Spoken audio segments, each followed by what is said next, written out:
This episode of the We Like Shooting Show is brought to you by Facts and Firearms, Black Rhino Concealment, Manticore Arms, Polymer 80, the Sonoran Desert Institute, Bowers Group, and Brownells.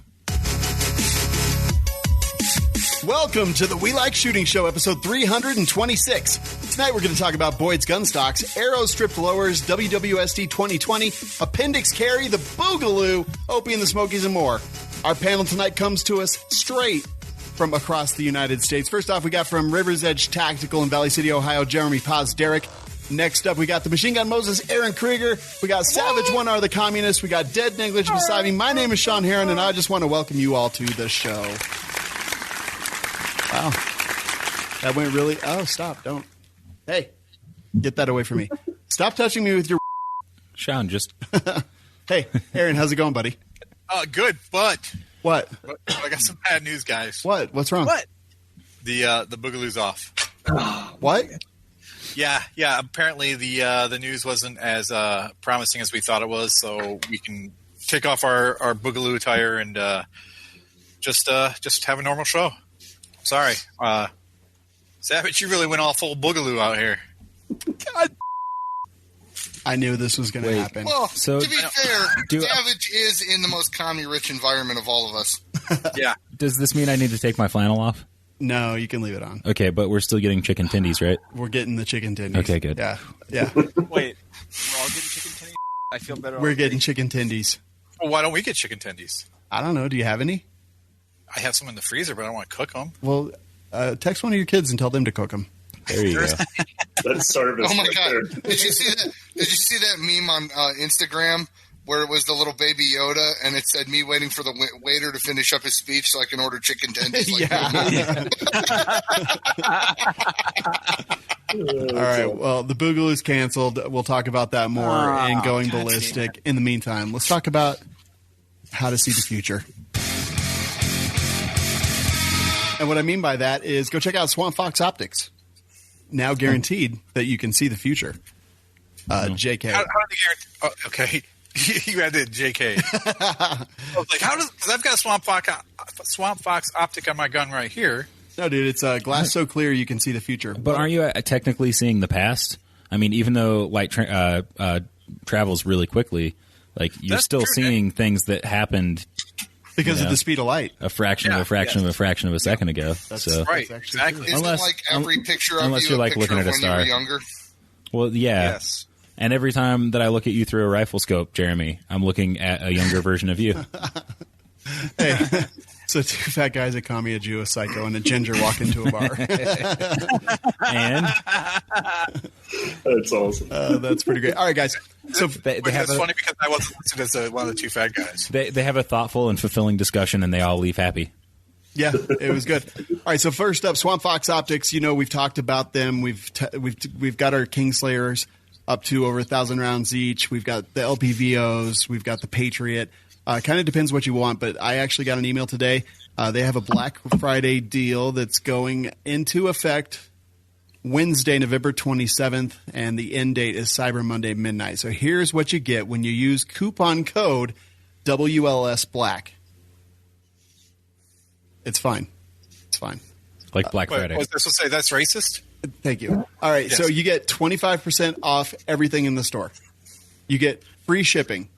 You get a free set of free Independence mount with Tomahawk LPVO purchase. You get a free set of 1.6-inch Freedom rings with the Patriot purchase. You get a free set of 1.6-inch Hostile Engagement rings with the Kentucky Long purchase. You get a free T-shirt if you leave a review within 2 weeks of getting your order. And you do all that coming up right after Thanksgiving, Black Friday through Cyber Monday. Actually, I'm sorry, it's Wednesday before Thanksgiving, so it starts like not tomorrow, but the following day. And that is all available by using coupon code WLS Black. And if you're listening to the show on the, after it's published, dude, this deal just started yesterday. Get on it, Yeah, exactly. Oh, you can see the future. right? I see what they mean now. Yeah, it's so crazy. All right, so let's real quick do our drinking game. We've got this drinking game. And every time that I say interesting, so basically nice or dang, every time Aaron says bi curious, talks about how cool he is or interrupts somebody. Buddy. Every time Jeremy says kill yourself, call Savage a commie or sniffles, ask for free spits, huff farts, or hate breathes into the mic. Every time Nick shows up, says something no one laughs at or talks about his butt issues, Every time Savage mentions Reddit mispronounces a sponsor, Washington. Or interrupt somebody. Or a gun of the poors. We would like you to safely and responsibly Get stoplights. Get and hammered. Stop signs. Yeah, just get hammered. It's Yeah. I mean, if you need brought to, some more beers down. yeah. just You pull can over go get if them. you need to. You can go get them. And it is now that time. Now that we've done the ad read, the drinking game, is to introduce our guest tonight. He is a patchmaker, a YouTuber, a husband, a dad, and a ginger. Please welcome Opie in the Smokies. Woohoo! Thanks for having me, guys. Really honored. You're honored. Honored, man. Why? that seems like Somebody a has low It's- expectations. It's good to hear somebody finally properly address me. What'd you say? He said your honor when he was talking to me. No, he said was he's clear- honored. No, he was clearly speaking to me, and he said your honor. Your Honor, thank you for having me on Yeah, the show. anytime, man, anytime. Will you refer to me as Your Highness, please? And Your Highness, thank you. Only because we're at a high altitude. His hiney. A little bit higher up than me right now. Okay, don't talk about my hiney. You remember what happened last time? You can also refer to Savage as Your Highness because he's in a pot-free zone. No, get out of here.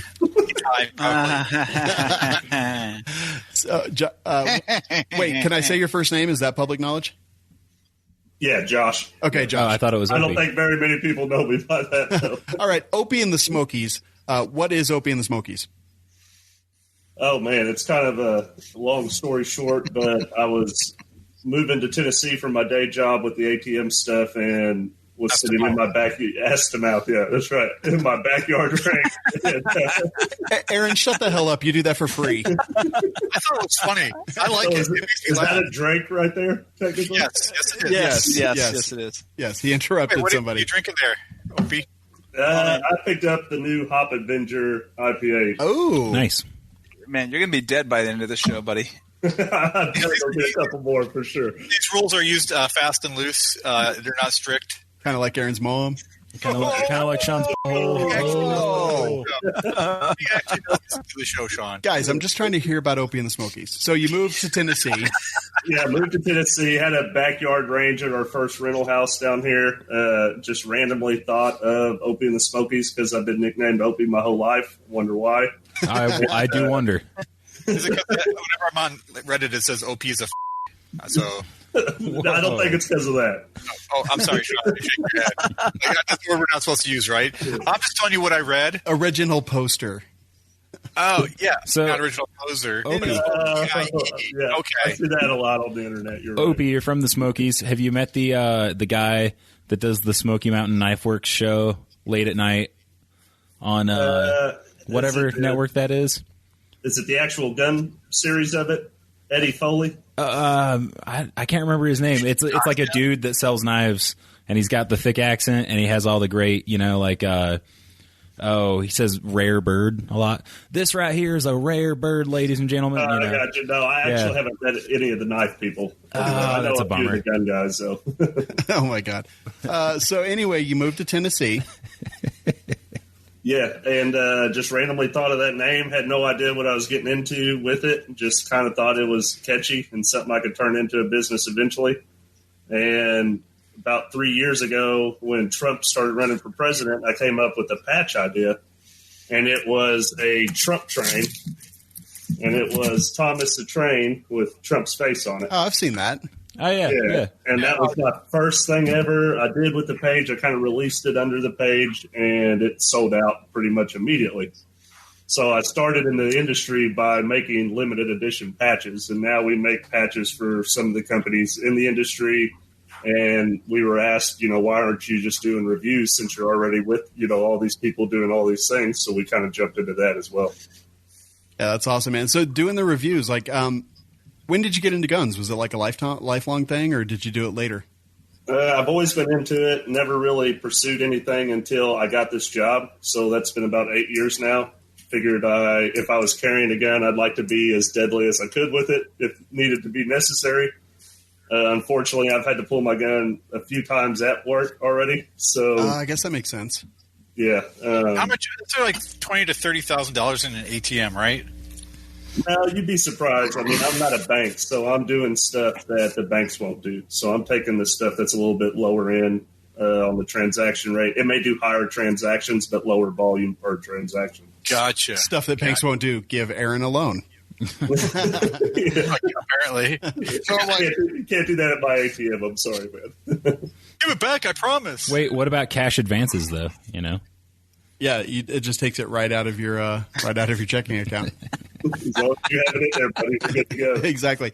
So you started getting into guns, and you did it just pretty much for self defense, like that. That was what you were worried about. You're like, okay, I got a job that's kind of high risk, and not being into guns like previous to that. How did you come to the conclusion that guns were like the answer for you? Man, it's weird. My dad's law enforcement. Both of my grandfathers kind of have a little history with the wars. You know, some good medals and stuff. So I kind of always felt this calling, somewhat related to the gun industry. And as soon as I moved to Tennessee from Indiana, man, that's when it all kind of just clicked, and it happened kind of in a whirlwind of how fast it's went. Met you guys at the shoots and doing all this kind of cool stuff. Never thought in a million years I'd be doing it, but in 3 years, all this has kind of came to fruition for us. That is pretty awesome. What was your first video that you put out?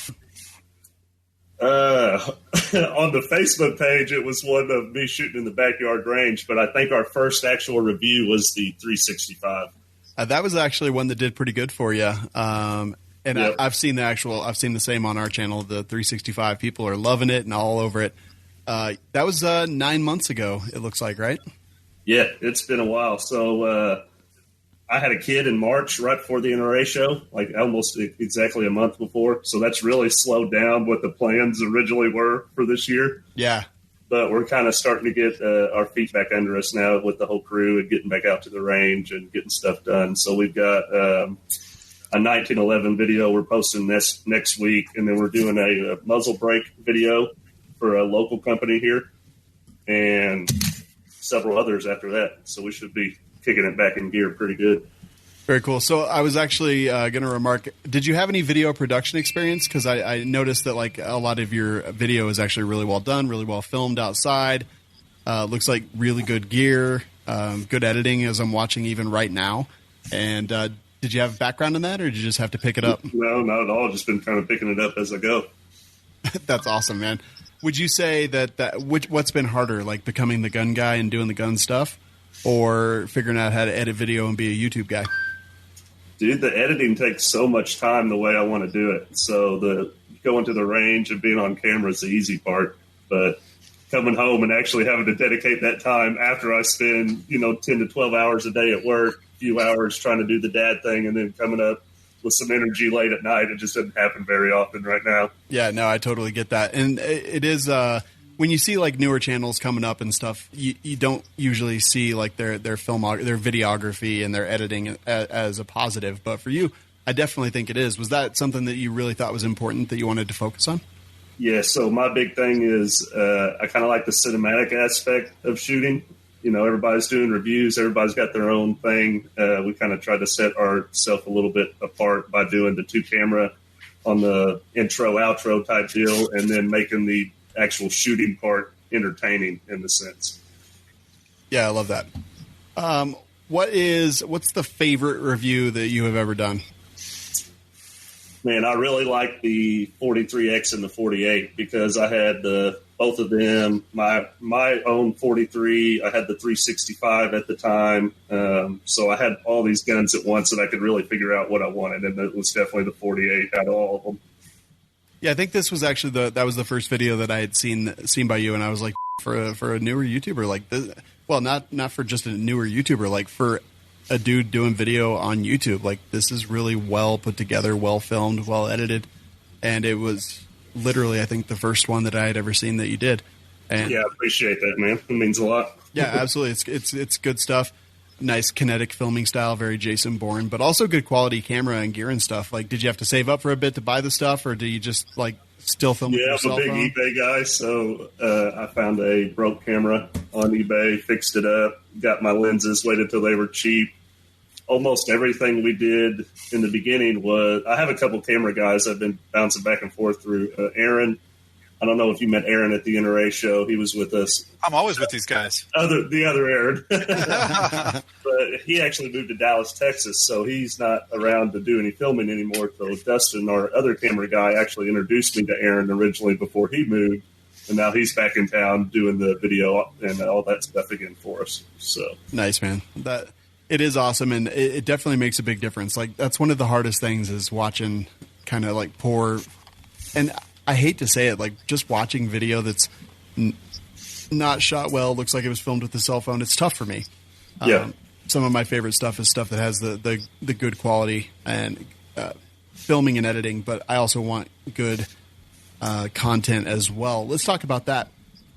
You know, what is the goal? You mentioned that, like, you love the cinematic aspect, but for Opie and the Smokies, really, what is your goal? What are you trying to provide, and who is your market?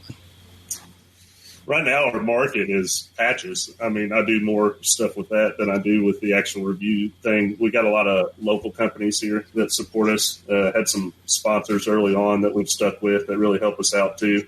And now we're finally getting some traction as far as who we are.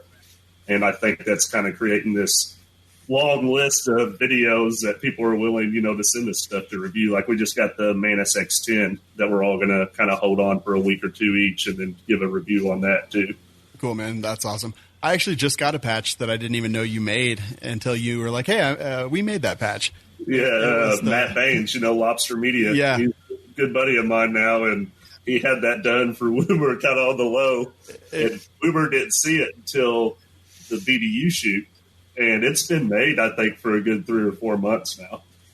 That's epic. Yeah, we were in Georgia, and Matt was telling me about it. And I was cracking up, and then literally just like a day or two ago, it just showed up in the mail, and it made me laugh. Chris Woomer, we've actually had him on the show. He's from Veil Solutions, and really, really, really good shooter, serious dude. And, yeah, he's awesome to watch. He's one of my favorites.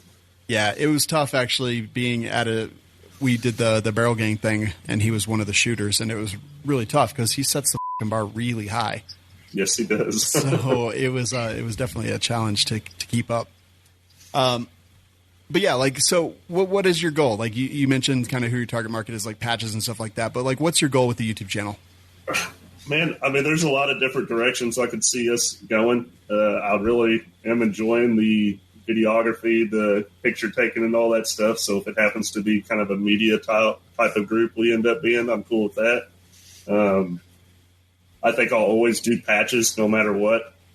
I think there's a huge market for that people don't realize. I mean, if I was to pursue that full time and actually dedicated all my time and energy to that, it'd be enough to live off of, but it's a constant marketing and a constant, press of actually putting out that new stuff. You got to ride all the memes and all the hot topics, I think you probably saw this one from the show. N-Bay is a derivative of Salt Bay. Yep. We've made, 5 different editions of this, and for whatever reason, it's still really popular. So eventually, I'm not going to be able to make that design anymore and sell any of those.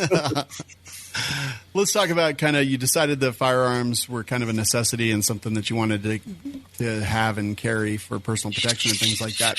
But you're a good shooter too. Where did that come from? Kind of just self-taught. I have a lot of help from T3 Concepts, which was a local training company here. Was just kind of doing everything in my backyard. So if you go to my very early videos on Facebook, you can kind of see that I had this cockiness going, that I was really quick and doing a really good job. And then I went to my first class and I was like, oh, like what am I doing out here? So I learned how to kind of get rid of all that extra steps I was taking in my movement and my draw, and just really, I have a private range. So that, number one, helps a lot that I have that access to do all that freedom and run and gun stuff and drills anytime I want, and not have anybody breathing down my back telling me what to do. Yeah, that makes a big difference. You do have a great draw. Thank you. I think did you say drawl? Yeah. I think he meant draw. Like, no, like drawing your gun. Like, Wait. oh, okay. It's not Southern draw? no, not a drawl, a draw. Well, when you I'm pull not from sure. when you pull from the south of yourself, it's a Southern draw, right? Yeah, I say y'all and stuff. I got a little bit of both. Our stomach's the equator, so anything when you pull from below that, it's a Southern draw. I asked this of all of our red-haired guests. How is it to not have a soul? It's pretty nice, man. I don't have to worry about a lot. So, Like Jeremy, no repercussions. Jeremy's an honorary ginger because he doesn't have a soul. I don't know how he managed it, but he's like playing Fortnite or something. His back hair is red, so if that counts for anything. in Boom Beach or Clash of Clans. What are you playing, Jeremy? Angry Birds. Oh, Angry Birds, my bad. or as Jeremy just calls them, Taking the birds. show seriously. Opie, my favorite part of hanging out with Jeremy is this. Like, you'll be sitting there and he'll be like, yeah, and then Just staring at his phone. dude, and you're just sitting there, you're like, Oh, okay. do I say something or like do I wait? Like, do I not wake a sleepwalker? And then So I think I've seen Jerambe before. He's a really tall. Right? yeah. Okay. And then like Yells a lot. yeah, that's Jeremy. That's exactly Jeremy. Exactly who he is. So we will so then I'll be like, what? And he'll be like, and I'll be like, dude, did you have a stroke? Like, are you okay? And he'll be like, no, hold on, I got to load my boats. And then he finishes the story like a half hour later. The whole time I'm just standing there like staring at him, waiting for him to talk again. Nick can relate. Aaron can relate. Oh, yeah. It's He's amazing. doing something right if he hangs on to you that long. No, I'm just afraid. Like if I actually like wake him up or something, he's gonna like get that like chimpanzee strength and tear my arms off. Yeah, it's definitely a fear. What are some of the Wookiee win? right? What are some of the events that you've been to? So we started going to the NRA show in Atlanta a few years ago. Been every year since, and then we went to IV 8888 past 2 years, and then the BDU shoot the first time this year. How about the rain this year, man? Man, it's like following me around. I swear. So I apologize about that. Yeah, thanks. Well, dude, all right. So like last year was like so hot, and then this year was so wet. So what do you think next year is going to be so Spiky? I could deal with the wet as long as they gravel that area. If you're talking about the IV shoot, because the wet at BDU wasn't bad at all. I thought, they actually had extra tents set up on the firing line and everything. And it's just as far as being able to, go back and forth without having to worry about being in a swamp. It was pretty nice. Yeah, the shoes I was wearing at Iraq Vet 888 are still on my back porch, just covered in mud. I bought these like $12 pair of shoes at Walmart the next day just so I can get on the plane. I've been wearing those ever since. They're not bad. There you go. My $120 pair of tennis shoes on the porch, $12 shoes. Perfect. Yeah, On your working feet. just fine. Do they have the diabetic support that you need? What? We actually put ours in the Airbnb dryer and washer, and it kind of looked like a murder scene in there. Oh no. Yeah, I actually put mine in a bag and brought them home, like a black trash bag, and tied it up. I always like bring black trash bags in my suitcase with me for body parts or boots or whatever. And I brought it home and then like literally took it all out and put it in a laundry basket and then piled all the clothes that I needed to wash over that and then forgot about it. So like 2 weeks later, I'm like, oh, I should do some laundry, and opened that bag and it was almost like I had forgotten body parts in there. Oh, the smell. Yeah, it was bad. Knock you back a little bit. Yeah. I hate it when I forget body parts in my suitcase. It was pungent. It's always a bad time. Yeah. So when you do your videos, you like do you put? I saw one video. It was your most recent one you just put out, and the music you used. Have you ever heard of a band called Rumblefish? Oh, They God. rock, dude. Shut up. No, Them as no, background but music. I'm intrigued now. Will it work for a gun video? Oh yeah. Not well. Shut up. Shawn, why don't you play him some Rumblefish? No, I saw the cover art that you did, by the way, Aaron. You like that? It made me laugh. I wonder if I can find that real quick. But yeah, no, they're just making fun of me. Don't even worry about it. Is that your band? It was like back in the early 90s. They were hair metal. They So, were straight out of the 80s, but played in the 90s. It was all messed up. whatever, Off to Aaron. a good start. Shut up, Aaron. I like Stephen Smith's comment. Rumblefish is the worst. Dude, there's a lot of bad bands out there, Stephen. If you think they're the worst, then God bless you. I'm like, worse than Nickelback? You. Whoa. Those are fighting words. Yeah. Oh, At man. least the guys from Nickelback don't have to work anymore. That's true. This is the cover art that Aaron did for our last episode. That's pretty great. And what was it called? Ear assault. Dude, that is literally the most low effort Photoshop that I've ever seen. Yeah, I was thinking about that. I'm like, I could do the colors, gradation, and make them all look the right color. But I'm like, dude, it is that publishes on Thursday morning, and that's right when I get out of work. So I work from like 3:30 in the morning till 9 in the morning, and I come home and I publish that. And I'm just like, I'm going back to bed. I don't really feel like putting a lot of effort in this, but I know people wanted to listen to the show, so this is what you get. This is what you get. But this is Captain Half-Ass just right here. No, as always, Aaron is the best photoshopped of all of them. The rest of us, he just like literally, like the perspective is wrong. And that needs to be a patch, right? Oh, God. I can't even. But yeah, look at Aaron. Just, oh, hey, what's up, guys? I actually look like I'm in Scorpions. Scorpions? Yeah. Wait. Yeah. All right. So there's this thing where Shawn always comes to me with requests for, hey, can you cut out some pictures of us so we can send them for promo stuff for different companies that are requesting our art, our faces? I'm like, yeah, sure. So apparently I pick a really good picture of myself and then just the most heinous pictures of Shawn and Nick and everyone else that I possibly can. Mostly Nick. Nick actually Especially gets it me. the worst out of everybody. Well, it's not my fault that Nick takes bad pictures. Maybe just Nick is a bad-looking person in the first place. No, there's some pretty good photos of me. I have yet to see them. It's just that you always choose the ones where I look like a vampire or something. or Philadelphia. Yeah. Holy that Brownells promo, man. Yeah, dude, it's on the wall right there. Yeah. He literally looks like he just got over the so flu bad. for 7 months. I just noticed there's also a white outline around me. Well, it's because you could barely made it there. Yeah. Oh God, it's the worst. Who are some of your favorite content creators that you've met at the events you've been to? Besides us. Besides you guys, of course, number one on the list. Brandon Herrera, I like him a lot. Black Diamond Guns and Gear, I love their stuff. They're local to me, so we spend a lot of time together shooting and everything. I do love those guys. Yeah, they're funny. They definitely set themselves apart in a good way.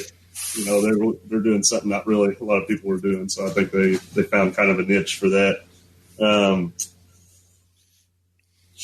Always, of course, IV88. I'm a big T-Rex Arms guy. I know he gets a lot of hate. Him and Drew Hopkins and Easy Dow. I love watching those guys and just how much fun they get to have every day shooting.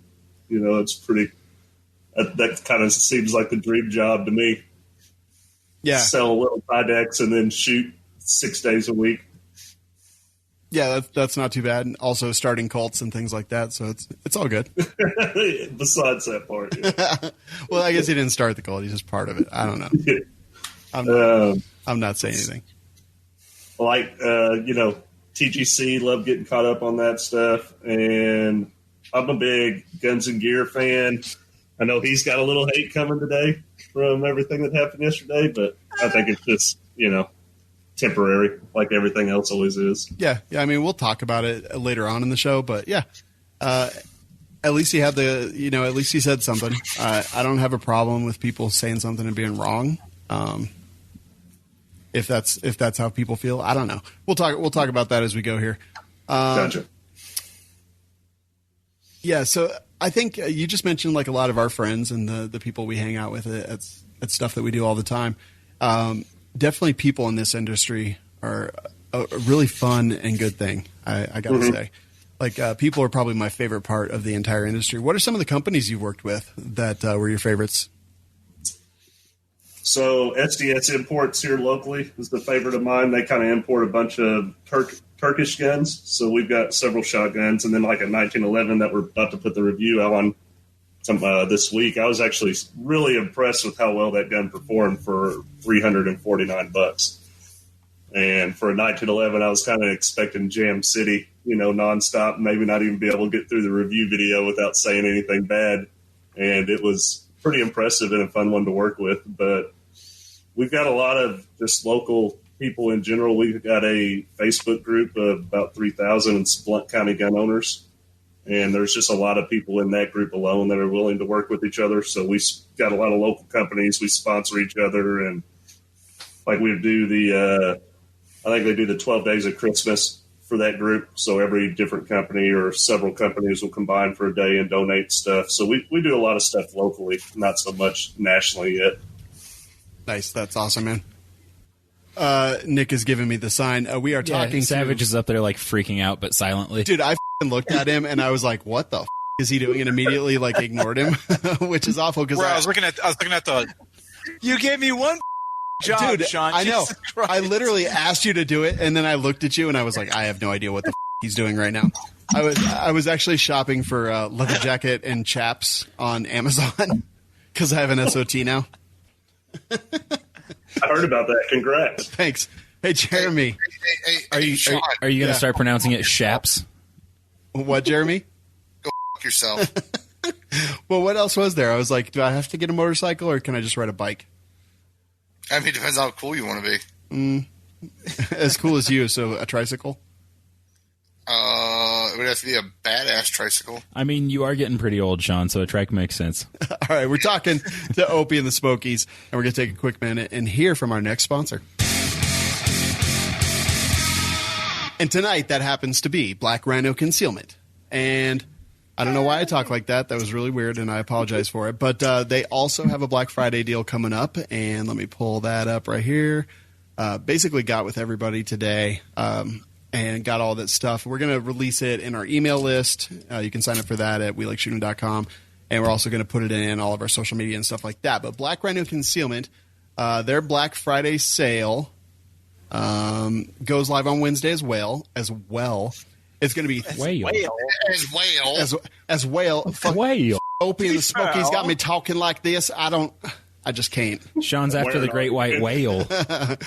As well. 30% off holsters. The code is BRCBF30. Wow. 20% off everything else on the website. No code necessary. A free T-shirt on orders over $75. A free hoodie on orders over $125. And free shipping also on orders over $125. So that is Wait, awesome. do you get both? The hoodie and free shipping? Yes. Nice. Yeah. So, 30% off holsters, guys. Like, if you've been putting it off, if you've got the new Springfield Hellcat or you've got, like, a P365 SAS or you've got, any other cool new handguns that have come out, like the Taurus Raging Hunter and 454 Casull, and you need a holster for that. Oh, P.S. We're getting that in. It should be here any day. Nice. Yeah. Go check them out, blackrhinoconcealment.com. And for Black Friday, the coupon code for 30% off is BRCBF30. But if you just want to save 10% every single day outside of Black Friday or Wednesday, Thursday, Friday, Saturday, Sunday, and Monday, coupon code WLSMOFO will save you that money. And let's get back to it.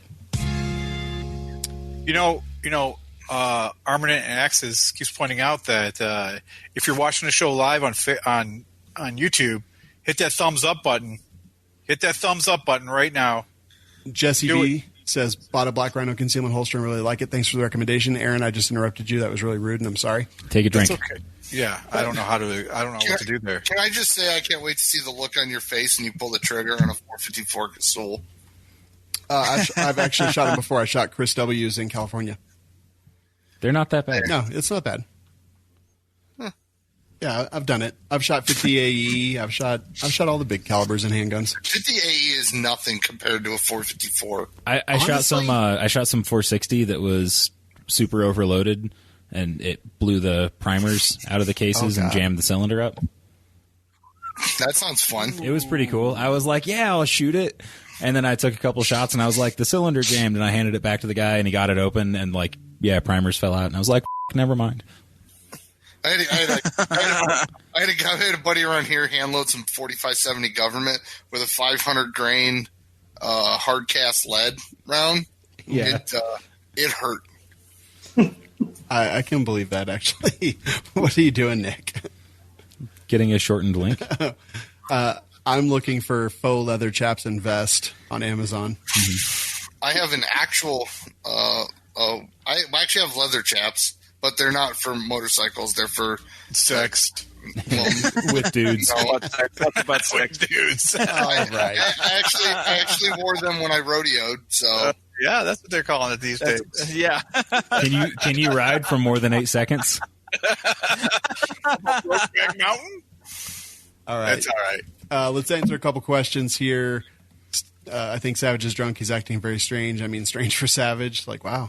Firetoad Forge. It's just the hat. Oh, Nick, hold up your bottle opener real quick.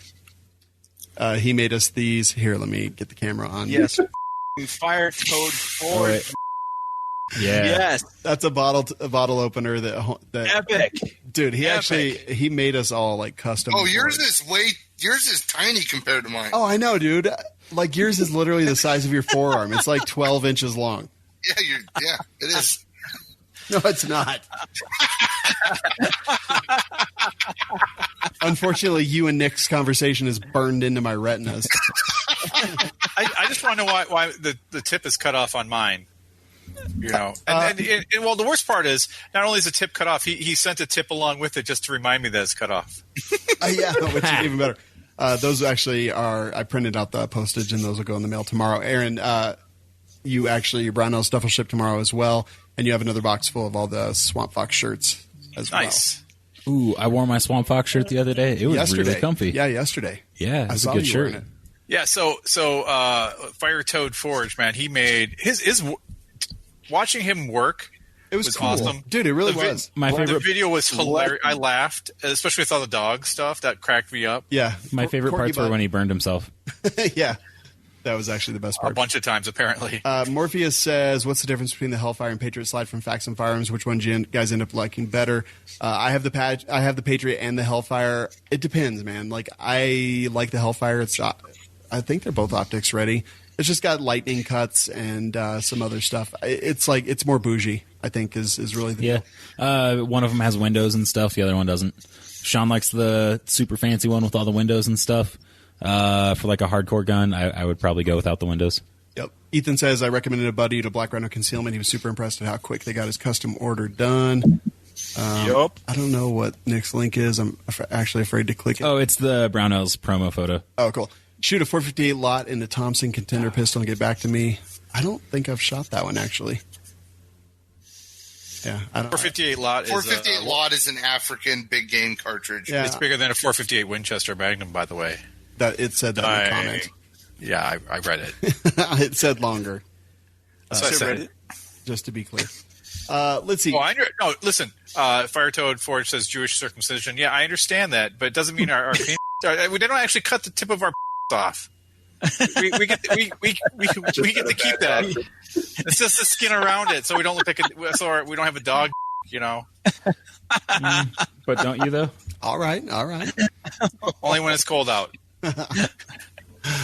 So getting back to Opie and the Smokies, what's your favorite handgun? Like, what do you carry every day? I carry a Glock 19 religiously. Basic. I am very basic, but I started carrying a M&P 9C at first. Bought a Glock 17 first. Tried carrying that a little bit. When I first got my permit, I was allowed to open carry in Indiana. In the meantime, so I open carried for 6-7 months. That wasn't so bad with the 17, but as soon as I kind of found the 19, I kind of fell in love with that one. Yeah, I mean, I like the 19. It's not bad. The Facts and Firearms Patriot and Hellfire are 19 sized, and I could definitely carry that every day. I carry the SIG P365. What did you think of that one when you did the review?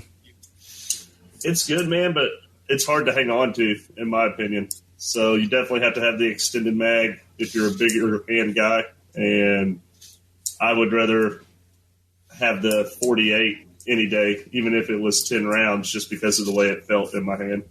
Yeah, and it looked like you shot it pretty well, too. That was what about rubber dummies? I see you got a lot of rubber dummies. What do you think of those? Yeah, I love those. Rubber Those are fun. dummies. They make some pretty good content when you want them to. Yeah, I do love those. Do you are you an AR guy?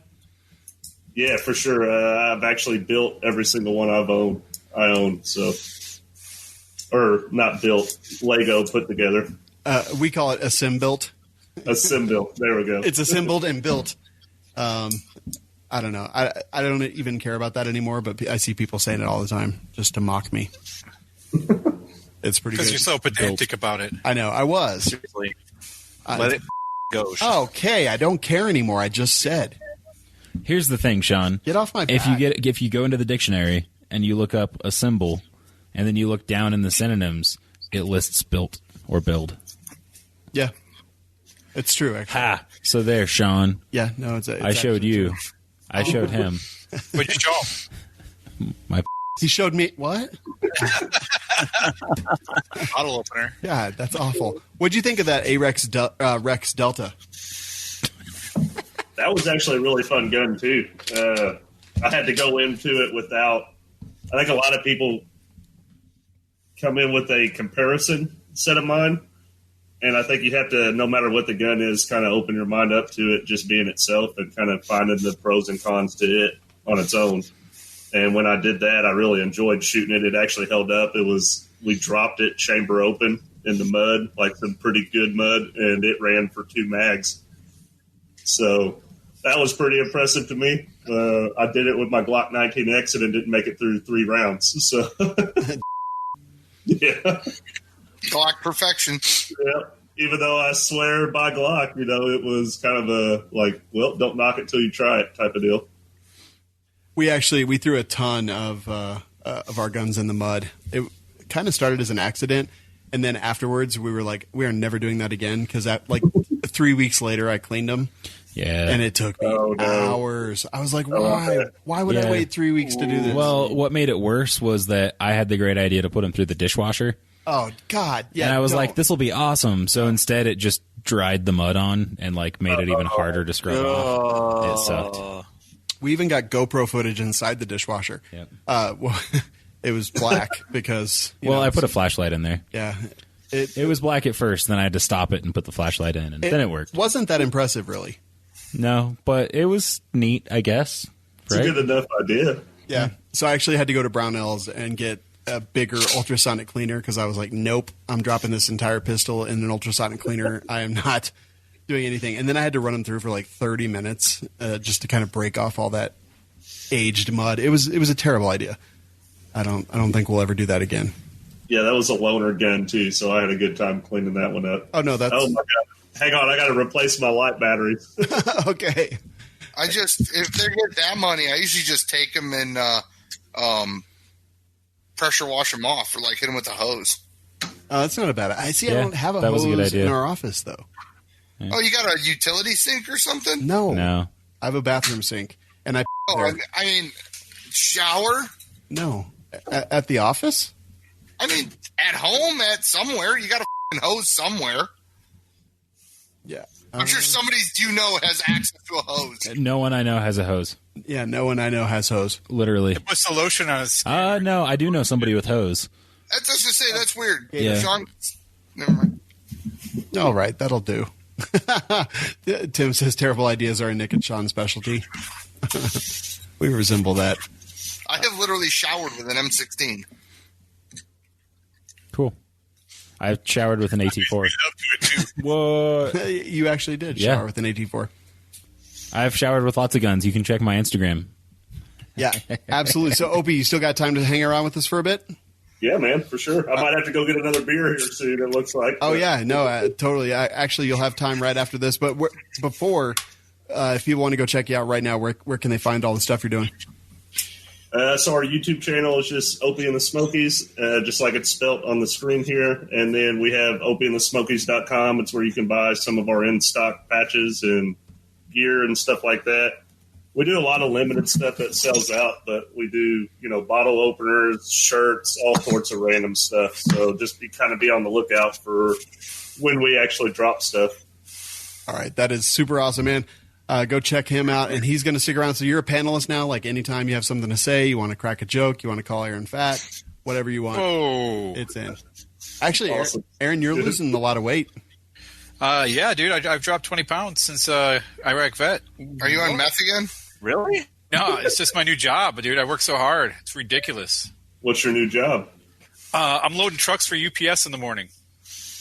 That is a workout and a half, and I love it. Yeah, I worked for FedEx part-time for a Christmas season. That ain't no joke, for sure. No, it's not. Yeah, and dude, when I'm putting stuff in the truck, I'm loading it, and someone's like, you look down the line, you see tires coming down. I'm like, you can't go to the store to buy these tires. You got to I need the UPS these tires in my house stat. I have ordered tires I do that online. Have you really? Yeah. Yeah, it was awesome. It's amazing. You can get pretty good deals. Yeah. Next week just starts the whole horrible. Hey, Aaron. It does. How do you think they get to like the dealership when they custom ordered tires? Well, I don't know. I don't work at a dealership. Plus, I know a guy. Who? You know a guy sent who me has a tires. tire Oh, yeah. monitor? One of our listeners. Yeah. He's got a custom tire guy. He didn't have the tires got a I needed, so I had to order them tire hookup. off Amazon, I think. Yeah. All I know is it just Or- cracks me up when I see tires come down because I'm like, how am I going to fit that in the truck? If you order wheels and tires from Tire Rack, they'll mount the tires on the wheels and then ship them to you. Oh, yeah. And balance. Yeah, and balance. And then they're extra heavy for Aaron. Even Think about better. that. Do it just for Aaron. Literally, everyone who lives in Michigan, order wheels and tires right now. Yes. Think of my children. Do it. All right.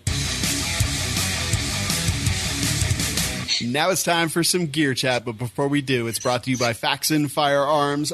Also got the Black Friday deals from them. Let me go ahead and pull that up. I literally was just I was gathering all the information today. Everyone gave it to me. I was like, can I talk about it now? And for Faxon Firearms, it's live right now. So what you get is 25% off all parts and accessories, 50% off limited edition barrels, 50% off limited edition barrels, like the TIN barrel that Nick did in his Gucci build. So hot. 20% off of all the pistols. So the FX19, Patriot, and Hellfire, 20% off. Opie, I even noticed you're wearing a Faxon Firearms shirt. That was unintentional, too. I love it. Intro pricing on the new rifles, I'm going to talk about that in a second, and 40% off of M&P slides. So they also have the Patriot and the Hellfire, so if you've really wanted one of those and coveted the ones that I have, 40% off right now, which is freaking amazing. That's all at faxonfirearms.com. And let me just go there real quick so I can tell you about this new rifle line. Do you know what those are called? Here they are. So they got the FX 5500, which is their lightweight, but they're kind of launching a couple new and different things. They've got two new types of complete rifles. The first one is called the First Line, and what these are is basically kind of what would you say, like people's first rifle. It's the first, their first line, and they are low cost but high quality. Would you say that it's the line that comes first? I would say that. So, like, for example, they've got a 10.5-inch 5.56 AR-15 pistol, and that's going to be around $775. And they've got at $725, $949, $975, and you're going to be able to use those coupon codes their Black Friday sale for those guns as well. And those are really actually pretty cool because it's all Faxon parts, and it's going to be like a person's first rifle, like something that's low cost that they can get right into. Then they've got the Summit line, which is also actually extremely cool. That is going to be their ultralight modern sporting rifle, which is the FX 5500 previously, and that's going right now for $1,425. Plus, you're going to be able to save money. And then the Faxon Sentry 16-inch, which is going to be right at $1,000, and that's going to be for like that step up from the first line. And go check all that out, faxonfirearms.com. We will have some of those rifles coming very soon so we can talk even more about them. And if you've been waiting, those M&P slides, pistols, those limited edition barrels, go check them out because they are badass. And this is Gear Chat. So I've got a funny story. I reached out to Boyd's Gun Stocks because I am doing another 350 Legend build with a Faxon barrel and a Faxon bolt carrier group. And because we've already done the one where we had the bolt action Ruger American. And I was like, well, they came out with the 350 Legend barrels, so why don't we do a build with that? And then I was like, you know, it'd be really cool is if I did wood AR furniture. So I started looking around, and because I knew I had seen it before, and I found that Boyd's Gun Stocks actually makes some really good-looking wood AR furniture. Mm-hmm. So I sent them a message on Instagram, and I was like, hey, do you have any media pricing? Because, you know, we always offer to buy the stuff. And they were like, what do you mean? And I was like, so if we wanted to do reviews of stuff, like, do you have discounts for media to do that? And he's like, oh, just send me an email, and I'll get back to you. And literally, like a few minutes later, I got an email from their marketing company who literally listens to the show. Nice. Yeah, he's like, oh, I was just mowing my lawn, and I was listening to you guys on the podcast. So anyway, what we decided to do was we're going to get in a new stock for the Ruger American from Boyd's Gun Stocks, and we're going to get the matching furniture for my 350 Legend AR-15. So we're going to have matching furniture, all from Boyd's Gun Stocks, for the 350 Legend comparison between the bolt action and the AR. And I think Nice. it's going to be pretty cool. I was pretty excited about it. And then it turns out that like their GM listens to the show as well. So hi, guys. Wow. We're really looking forward to it. Can't wait to put that video together. I was just talking to him on the phone today, just working out the final details to get all this stuff sent off. And really, really looking forward to that. Do you guys have experience with Boyd's? Aaron, Jeremy? Nothing, What's man. up? Jeremy, do you have any experience with Boyd's Gun Stocks? I've ordered a couple for customers, but other than that, I don't have them on any of mine. Cool. So, Definitely recognize the name, though.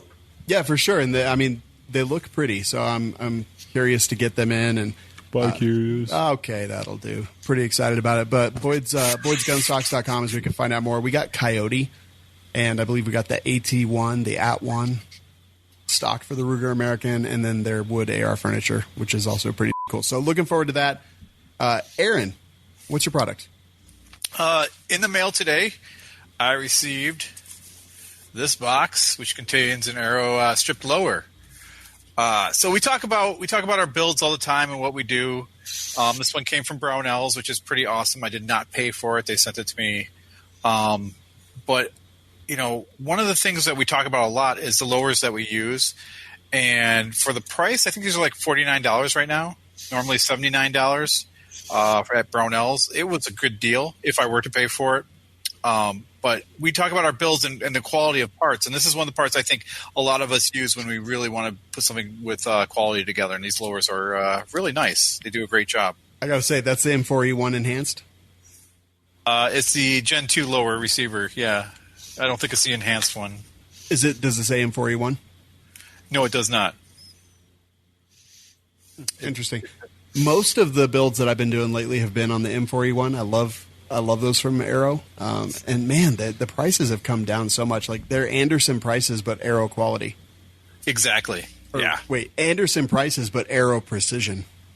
Oh! Boo! Now, Jeremy, you sell a lot of Aero stuff, right? They just ran a deal on blemished lowers, and I have sold 20 of them in the last 2 weeks.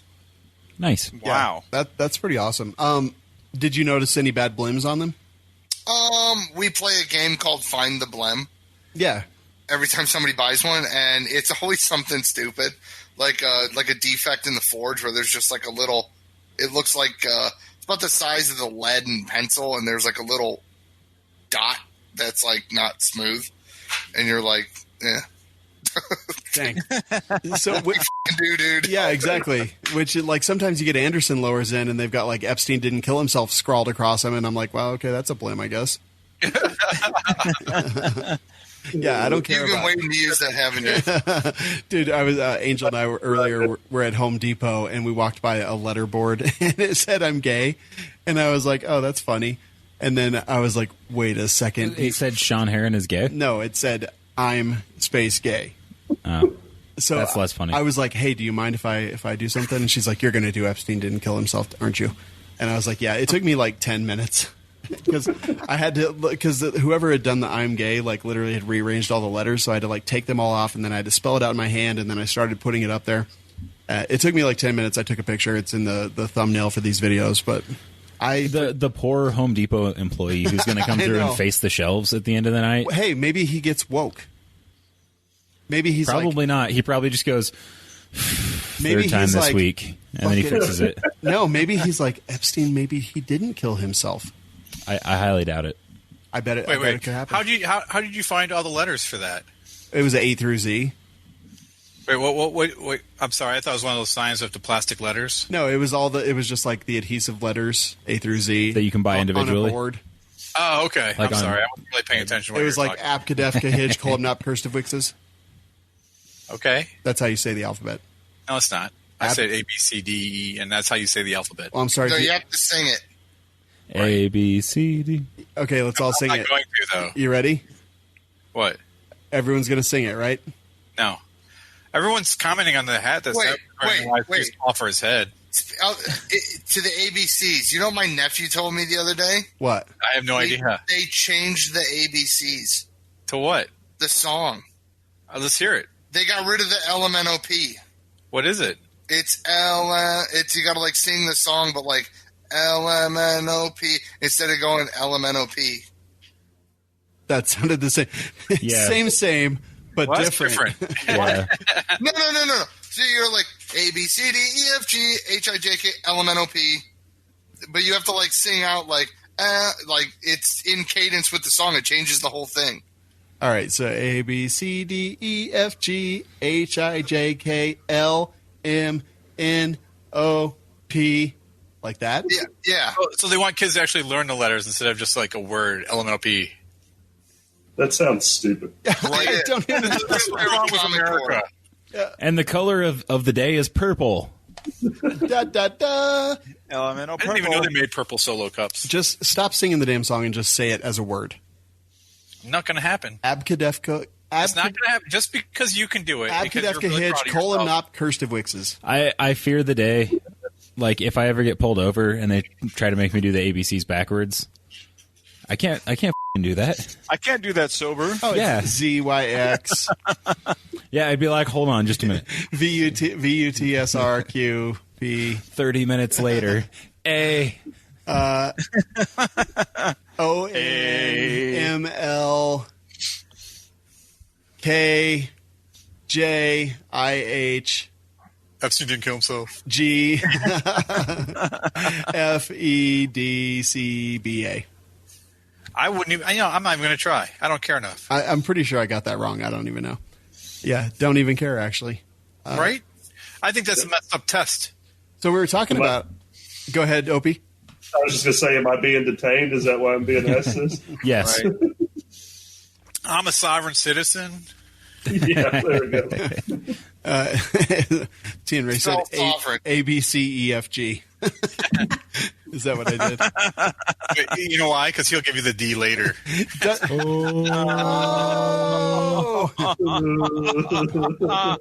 It doesn't matter. I'm going to fail the field sobriety anyway. Right. Yeah, so the Aero Stripped blowers, man. Good deal. Brownells. Go check them out. What? The fish. Yeah. Oh. Riveting content tonight, boys. There it is. He'll give us the D later. Got it. All right. You called it. Nick, What? what's your product? It is the VZ Punch Arrow. This is not a brand new idea. These other companies have done these. I think VZ has actually offered a few of these. This is a G10 punch dagger. Interesting. Yeah, so 8% G10. $80. It is 100% G10. 80. Oh my God. It's got a nice smooth blade. I doubt it has much of an edge. It just kind of comes to a point. And then it has like a textured grip portion. G10 better be textured. That's the only thing they're known for. Right. G10 because your all the way hands. through. Yeah. G10 can be smooth. I mean, G10. I mean, is it's a smooth, blade, unless so. they- But yeah, I don't know. I have seen stuff like this. I made a little carbon fiber knife one time, just messing around. It almost killed me, and I had to get rid of it because I was like, if somebody broke this off in my body, I would die. It's like kryptonite. Yeah, so I had to dispose of it. But yeah, like I don't know. What do you guys think about stuff like this? I could see it being really lightweight. They also have like a more traditional dagger shape available.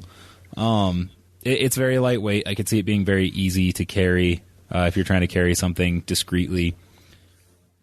So you can I carry don't that know. on a plane, right? See, that's also another thing. Like, could you? I don't know if you could. I think a body scanner would probably pick it up, right? Good point. Well, I don't know. I have TSA pre. Yeah, that's true. But also, I know that I'm not going to try it because knowing my luck, I would like bend over to pick like my bag up off the floor and it would fall out of my pocket. And He'd be like, please don't take me to jail, free booty. I personally think it's not a great idea. It doesn't serve a real purpose. sure, it does. Punch daggers are reasonable. I mean, How many times? Yeah, I like that. Nick F says for $89 you can get a high point. this is true. Jeez. But the idea is, how often have you ever seen anyone or heard about anyone using a punch knife in a fight? I mean, Do you carry a pistol concealed for self-defense? I do. So, I mean, this is a similar idea. It's just more discreet and easier to carry if you're going somewhere where maybe you need to be discreet. But I could just put a knife in my pocket. You could. Sure. But this would give you a larger knife that's lighter weight. It also, if for some reason you were trying to get through a metal detector, which is not a good idea, and you should not do that, this may be a way to do that. You should totally stick one of these in your boot. I don't know. Like, I think they're neat. I think it's a neat idea. Like, my little carbon fiber knife was kind of cool. So, Warrior Poet Society actually did a video with the guy who started Shivworks and runs that training and stuff. And they thank you. I couldn't remember his name, but yeah, they actually used a push dagger in the video and talk about it and a lot of ways that they use it effectively. It's a really good video, Aaron. Check it out. Don't tell me what to do. Okay. But before, right, exactly. Before, I wasn't too into it, but when I actually saw how effectively it could be used, and Craig Douglas and John Lovell are using it, it's pretty freaking good. And so, do you have a punch knife then? No, because exactly. Dude, that's a great.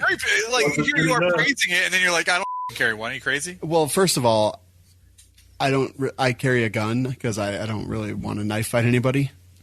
Right. I don't want to knife fight anybody either. Yeah.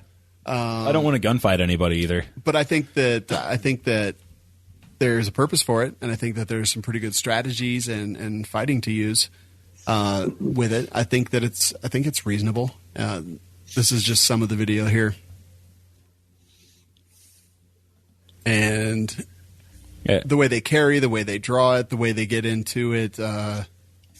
It's pretty brutal, man. Actually, in one of these videos, they're in a car. And here it is, in confined spaces, the clinch pick. And when they're doing some brutal work in this car, actually here, for people that are watching on video. And again, this is Warrior Poet Society. Just look for the best knife for fighting in confined spaces. And he's one I forgot earlier too. I watched him a lot too. Yeah. Remember that whole conversation we had about mugging an Uber driver in an Uber? Yeah. Punch knife would have been great for that guy. I watched John Lovell just for the hair. For the beard. Right. I put it on mute and I just watch his hair. Yeah. But, I don't know. You wash his hair?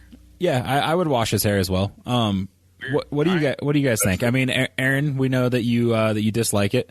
Jerambe, I don't see a practical purpose for it. I mean, I understand there is a use and a time for it, but the 0.0000001% chance that or case use for it, it just doesn't. I'm not going to spend $80 on it. Way too expensive, is my opinion. Yeah. Jeremy, what? You want a punch knife? I mean, I like weapons, so sure. I mean, not even necessarily a punch knife. They have a couple of dagger options as well that are more traditional knife shapes. I have a bayonet. That's fun. Yeah. Savage, you want a punch knife? No. Nick? Not really. I just thought it was an interesting. Yeah. I do have a nice long piece of G10 though. That's extra. We could make one. I remember that. Yeah. We could make a dagger. Let's make a dagger. Yeah. Out of G10. I mean, like, you can't really make like a normal knife because you can't hold an edge with it. So, Firetoad Forge says cold steel makes them for like $30 to $40. I think. Isn't there like polymer? I don't know. It's like nylon probably. reinforced polymer or something. I don't know. Savage, what's your product tonight? Oh my God, we finally got to me. So nobody cares. Next, moving on. Oh, come on. Okay, so what I have today is the what was in addition to herpes. So back in 2017, In-Range TV, which is basically Ian and Carl, got together and they reimagined what Stoner would make an AR-15 into if he had access to the machining and materials and designs of modern day. And so they created the What Would Stoner Do project. And it was centered around actually this GWAX CAV-15 lower receiver that I have here. And they made a very lightweight build. They made two. One was a I don't know what you call it, but a scope rifle, and the other one was a red dot, basically point and shoot. And it was great, and people love the concept. They love the idea of just really going all out and making a lightweight build that's going to be extremely durable. But then something happened. G-Wax went out of business, and suddenly the entire supply of these lower receivers dried up. And that was pretty much the end of the story. Well, it turns out that Ian and Carl got together with a former employee of, I believe, Cav 15 Armory, and he had a lot of experience making these, and they got some tooling together and some funding, and they are now working with so I think he's KE Arms, and they're also working with Hello Brownells, other maker of awesome and they're now making a new Mark III lower receiver. The new lower receiver is going to move this sling slot from down below underneath the buttstock to right up in the middle, and it's going to be actually an M-LOK slot, so you'll be able to put M-LOK rail selections on there. It's going to have a storage area in the base of the buttstock, so you can have an A2 buttstock on here that has that lever that opens up, and so you can store things in the buttstock. It's got an improved pistol grip. So this one here you see on mine is sloped way far back. Theirs has a little bit more of a less of an angled cant. Thank you. And it's got some stippling on the front and the back strap, and it's also got a flared mag well, which is going to be fairly useful, as well as, I believe, a spot for an ambi bolt release. So they've made a lot of really good improvements to the original design. This is kind of like what they figured out after they built their first What Would Stoner Do project back in 2017. And now that it's 2020, they've got together again with this guy in Brownells, and they're making a new version, and it looks freaking awesome. So from the website I saw briefly, and I could be wrong, but a stripped lower just by itself, none of the guts inside of it, would be $99. And that'd be an awesome deal, because when I got a hold of this one, it was $200, and it was, aftermarket. They'd already been shut down, and you couldn't find the lower receivers anywhere. They've also got a populated lower and a semi-populated lower. You can choose what kind of configuration you want, and it's all going to be configurable with the rest of how they set up their rifles through Brownells. So you can build your own What Would Stoner Do AR-15 the way that Ian and Carl did, all with Brownells. They're going to have like a part building function that you can do in order to just have the full rifle shipped to you the way you want it, which is a f***ing awesome concept. No, actually, I agree, Savage. I think it's going to be pretty cool. I know that you were totally into this. You built it. Actually, you said the other day, you were like, In Range is doing a WWSD Cav 15 with Brownells, and I was like, what the f*** are you talking about? Are they going to make me a 1 in 14 twist barrel? Why? For 55 grand. You asked what would Stoner do? That's literally what Stoner did. Yeah, it was his initial barrel. I'm sure you can find a barrel on Brownells that's 1 in 14 or 1 in 12. 1 in 12, yes. But it's supposed to be it's supposed to be what he would do today. Today, yeah. He had the ability to make it 1 in 7 then.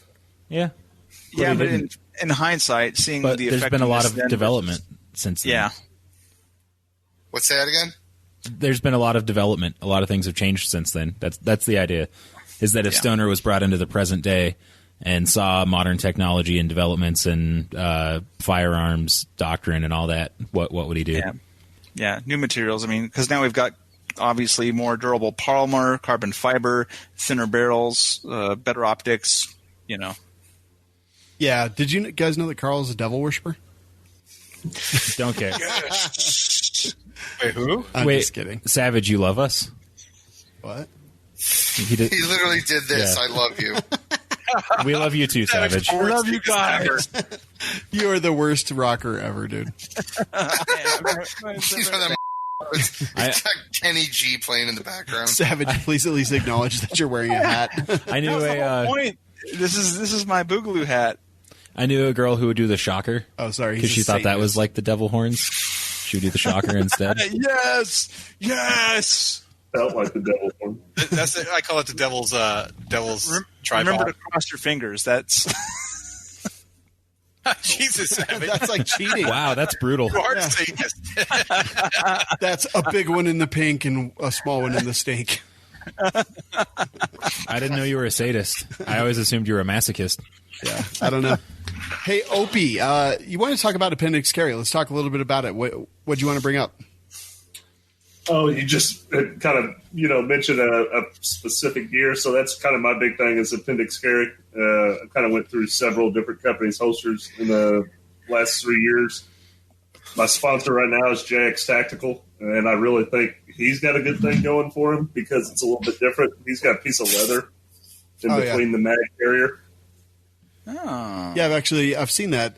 I don't remember if it was his company or something else, but yeah, I thought it was actually pretty clever, nice and flexible right there. So it's been the most comfortable I've had. I've got about 4 different ones now, but that's the way I carry. Sometimes 18 hours a day at work, and you got to have a good holster to do it. Yeah, man, I 100% agree. I appendix carry every single day. I'm appendix carrying right this actual second. Awesome. And once you get used to it, first off, like you got to turn your brain on and you realize that guns don't just go off accidentally. If you have a good holster that's covering the trigger guard and has all of the appropriate strength in the places that you need it, appendix carry is just as safe as 3 o'clock carry or any other kind of carry, right? Like guns just don't go off. For me, and that's why you can be as quick as you want on your draw, but you always go slow on your reholster. Make sure all these accidents you seem to hear about are from reholstering. Yeah, we even teach like to kind of thrust the hips out a little bit, point the bottom of the holster out a little bit as you reholster, just in case anything does happen. Yeah, now I'm just picturing everybody like dipping and oh yeah. class. Oh yeah, no, I dip and then I nay. It's a whole thing. I do the Michael Jackson crotch grab thrust. Yeah, and then reholster. Oh, that sounds pretty accurate. Yeah. I worked with Jedi on my appendix draw and stuff, and I got to say, man, it was super effective. He was a great instructor, and he got me down to like sub-second draw and fire on target. I've heard that dude is a wizard. In less than a space wizard? No, a dirty wizard. No, that's Aaron, actually. Dirty space wizard. Dirty Sanchez? I heard he was just rebel scum. Since high school. So yeah, I just right now I'm just carrying a Black Rhino Concealment ACS, and I love it. It's small with a 365. It's easy to put in and out of my pants. Yeah, I dig appendix carry. Now, Nick, do you appendix carry at all? Yeah. And I got to say, like, I'm a fat dude, like, so huge, enormous, like, ridiculous gut, and I carry appendix carry every single day. It's possible. It's not like you could just throw it on and get used to it. It takes, I'd say, a good week or two before you're comfortable with that. Yeah, that totally. Holster spot. Totally. Yeah. Josh from Black Diamond Guns and Gear, he's bigger than I am, and he appendix carries every single day. You know what's funny is he actually built my first sidecar style holster for me. Oh yeah, nice. From the Black Diamond holsters, right? Yeah, but he don't make holsters anymore. Yep. So kind of changed a few things when I got my new sponsor when Josh quit making holsters, but he had a good one going for him there for a little while. But yeah, Aaron, do you appendix carry ever? Yeah, I try to sometimes when I'm, depends on what kind of pants I'm wearing. If they're too tight, then hell no. Is it your 19? Yes. Yeah, I think you get used to it, man. Savage, Washington, right? Yes. No, I do not. I'm a 9 o'clock carry because I'm a lefty. Yeah, and go ahead. No, that's it. And Jeremy, you open carry every day. Well, when I do carry in the waistband, it's always like 5 o'clock. Okay. So when you guys carry, where do you carry your drop guns at? In a paper bag under my seat. Perfect. McDonald's bag. Yep. It's on top of the money bag. With a serial number scraped off, or all good. With a little baggie of crack. I can imagine that gun must smell terrible, Jeremy. Just sprinkle some crack on there like this. Crack bay. Salt bay. No, crack bay. Crack bay. Yeah, I gotta say, I used to think that like stretchy pants were really dumb and gay, and then I got a pair that had like a elastic waistband, and I was like, wow, this is awesome because my pants fit the same when I am carrying and when I'm not carrying. Also, I got a little fatter, so they fit the same as they used to. A little fatter? Okay, fine, a lot fatter. F*** you, Shawn. We were at dinner last night with a bunch of fatty people. boom batty over there. No, dude, we were at dinner with a bunch of people, and Nick's partner Tyler brought up something, and we started laughing about Nick from a couple of years ago. And I started looking through pictures, and I was like, "Holy, Yep, you look like you ate him 5 times." I did. It's okay. It must be tough, looking in the mirror and seeing you now, huh? Yeah, tell me about it, Aaron. What's it like? It sucks, man. Because we looked at honest, dude. we looked at a picture of you too, and we were like, did. "Holy." We were like, "Whoa!" I was like, "This is Aaron before the presidency. This is Aaron after the presidency." Yeah, dude, the frickin' the Trump thing, Trump derangement syndrome has aged you.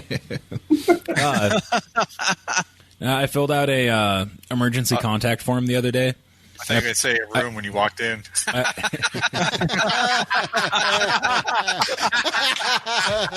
It was an auditorium. Yeah, make fun of me some more, mother. So It's like we got Tony Simon in the chat right now. Oh, Jesus. I filled out this emergency contact form the other day, and of course put Tyler's info in, and then it asked for relationship. So I wrote partner, and I'm really excited for the day when I lose a finger or something happens, and they call and they're like, "Yes, Tyler," and she's like, "Yes," and they're like, "No, I want to talk to Tyler." Nick's partner, Tyler, and she's like, "Yes, It's me." Of course I know him. It's me. yeah." Good stuff. All right, guys. I think appendix carry is definitely something people can get used to. Dude, it's a mental thing.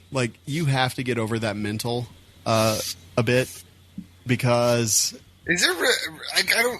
What mental about appendix carry? I don't see it as a thing. You have a gun pointed at your. yeah, Printing too. I'm Yeah. not worried about printing that. Dude, I want to print. I'll be like, "Hey guys, check out my." Your camel tail. yeah. Up and true. It's all about the camel tail. I think it's just honestly, I think it's there is a mental hurdle that you have to get over, because it's pretty close to the. Look, I know that it's not going to go off. I did the mental hurdle, and then you just have to kind of get used to it. Like when you get in your car and you drive, you have to adjust your seatbelt a certain way. Like I literally have to pull my gun out a little bit, put my seatbelt behind it, so I can, because I've taken some counter ambush classes, vehicle counter ambush classes, and I know that if I need to draw my gun and my seatbelt is over it, that I'm going to have a hard time. So yeah, there's some things you have to think about and different things that you have to do. But I love appendix carry. I do it every single day. The only thing that sucks about it is when you're shooting a lot at the range and you keep reholstering, it starts getting a little warm. Yeah, I do actually. I do keep the closed bottoms on my holsters that I carry appendix specifically for that reason. Yeah, all mine are open because I've got threaded barrels and brakes and everything on mine. Yeah, and for me, if I start to smell burnt hair and spam, I'm going to be pissed. And burnt scrotum. Yeah, exactly. Oh no, Sean's scrotum's so far away Smells from like it. bacon. Did you guys? It's weird. He'd have to ankle holster to hit his ball sack. My are normal. Oddly smooth too. The ankle med kit thing is actually for his. Keep him from dragging when he walks. Right? My are normal. He straps it to his. No, they're not. I've seen them. It's And somebody. he was in the other room. It looks like it's He like wasn't even in the fucking house. you ever gone to a fortune teller, like the crystal ball? Like that's how smooth they are. It's oddly disturbing. You see how fucking angry I am by how red I am right now? Look at Nick. He looks like a corpse, and I look like a fucking tamale. Somebody posted a 10-year challenge picture on Facebook the other day that got flagged by Facebook and taken down. And it was a 10-year challenge. And in the first photo, it's 2009. it's like the very bottom of a scrotum at the top of the picture, and then in the second one, it's like the scrotum is like hanging all the way down the screen. It's great. Of course, I got tagged in. Yeah, they tagged Oh Shawn. yeah, definitely. Oh God. All right. That will do it. Oh, I can God. only think they're that smooth. Oh, you know what? They're Fuck so off. taut. Yeah, they are. They're so stretched. It's because of his enlarged prostate, and everybody knows that pee is stored in the.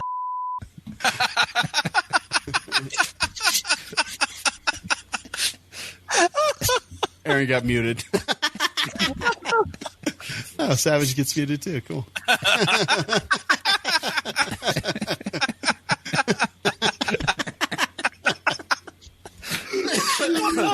Yeah, keep it up.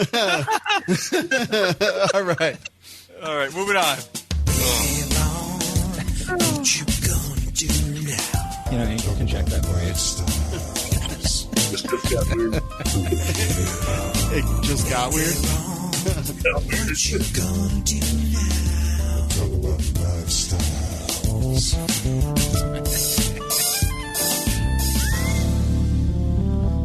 Brought to you by Brownells.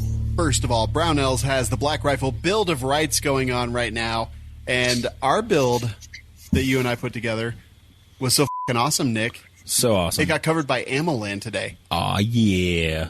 Dude, AmmoLand. Yeah. Dude, literally, the text that I got from him was, your Brownells Build of Rights build is fire. It's pretty cool. That was Did he the use the text that I fire got. emoji? Yeah, the Nice. fire emoji. That means Oh, it was well, extra it's fire then. Yeah. For sure. Yeah. Yeah, and It is a pretty cool build. It really is. Go check it out. You can find it at welikeshooting.com/BOR. And we would love it if you go vote for our rifle. Nick and I, we sat down. We decided to build a 458 SOCOM pistol. Mm-hmm. Some of the parts aren't exact because we weren't allowed to have the same stuff as other people had. But I'm pretty happy with the build and the way it went out. So it's a pistol with an SBA3 brace, a Faxon Firearms 10.5-inch 458 SOCOM barrel, the Brownells 458 SOCOM bolt carrier group. We put a Geisley handguard on it because we were like, oh, it's gonna be a chunker, man. We want it to rock and roll. We put a Franklin Armory binary trigger in it because 458 SOCOM pistol, you want to be able to shoot that as fast as you possibly can. Oh, yeah.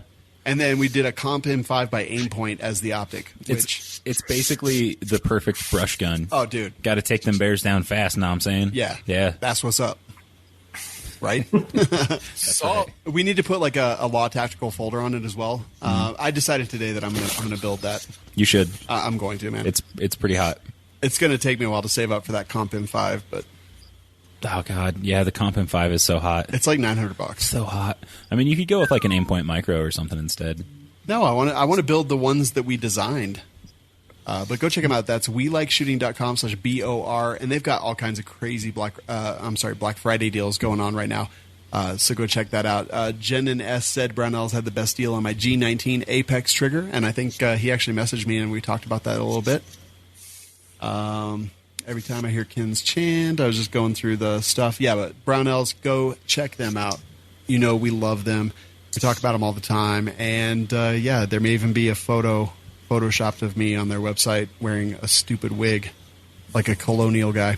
I know the worst part is we all send pictures in and they only use Shawn because I guess they only care about him. Yeah, I think that's true. It's because yes, Jen and I am.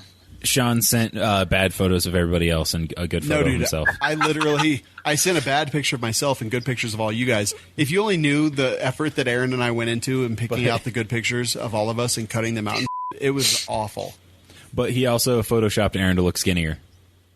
Well, you have to. Yeah. I mean, there's not enough space in the thing. Fire Toad Forge says, "What's the point of 458 SOCOM? Like, why was it made?" I just sent him the link to the Wikipedia page. I think it says there. Oh, okay. Well, I mean, basically, if you just hate everything in front of you and you want to destroy it, hashtag 458 SOCOM. According to Wikipedia, it came about from an informal discussion of members of the Special Operations Command, specifically Task Force Rangers' experience that multiple shots were required to incapacitate members of the opposing force in Mogadishu during Operation Gothic Serpent. Blah, blah, blah, blah, blah. Who named that? That was a terrible name. The Somalis were drugged up, and so they wanted something harder hitting. So they messed around and they started building 458 SOCOM. However, 458 SOCOM is actually like a pretty cool cartridge. It really is. It's pretty hard in a small package. Yeah. Kind of like me. You don't hit very hard. My bad. Aaron, what'd you have for lifestyle tonight? So I wrote down cold weather medical gear, and what I meant by that is if you're like me and you like to have a medical bag in your car, the weather gets cold out there, and I always wonder if my gear in there is getting stressed by the temperatures. Cold, warm, cold, warm. Is it breaking down? My Cat 5s? Is it breaking down my chest seals? Is it causing issues with the my gear? And Shawn, I thought maybe you'd be able to answer this question. All right, so I got to say that I was talking to a guy from the American Heart Association today, and he said Cat 5 as well, and I was like, Cat 5 is like a cable for internet. Oh, I'm sorry, Cat 3? No, it's just a cat. Gen 7. Cat 1? Yes. Yes. That was man. awesome. That was awesome. well, what gen are they? Yeah. Cat Gen 7 is the current generation.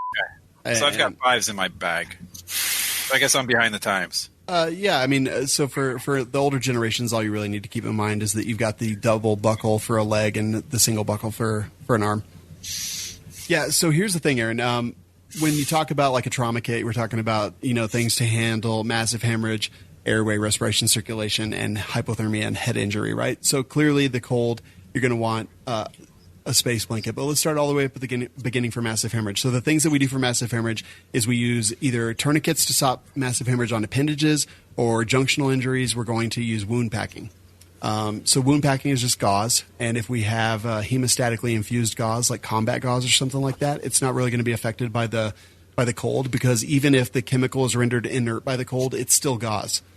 So if you want to pack that in first, pack some Curlix on top of it, keep pressure on that, and then put a compression bandage on it, I think you're going to be fine there. A cat tourniquet's not going to be affected by the cold. They've been tested all the way down and all the way up in both temperatures. They use them in Afghanistan. And so I think we're going to be good there. I'm sure there are temperatures that they're rated for, but generally that's not going to be a problem either. Well, and I'm sorry to interrupt. It's not so much the temperatures that they're the use in.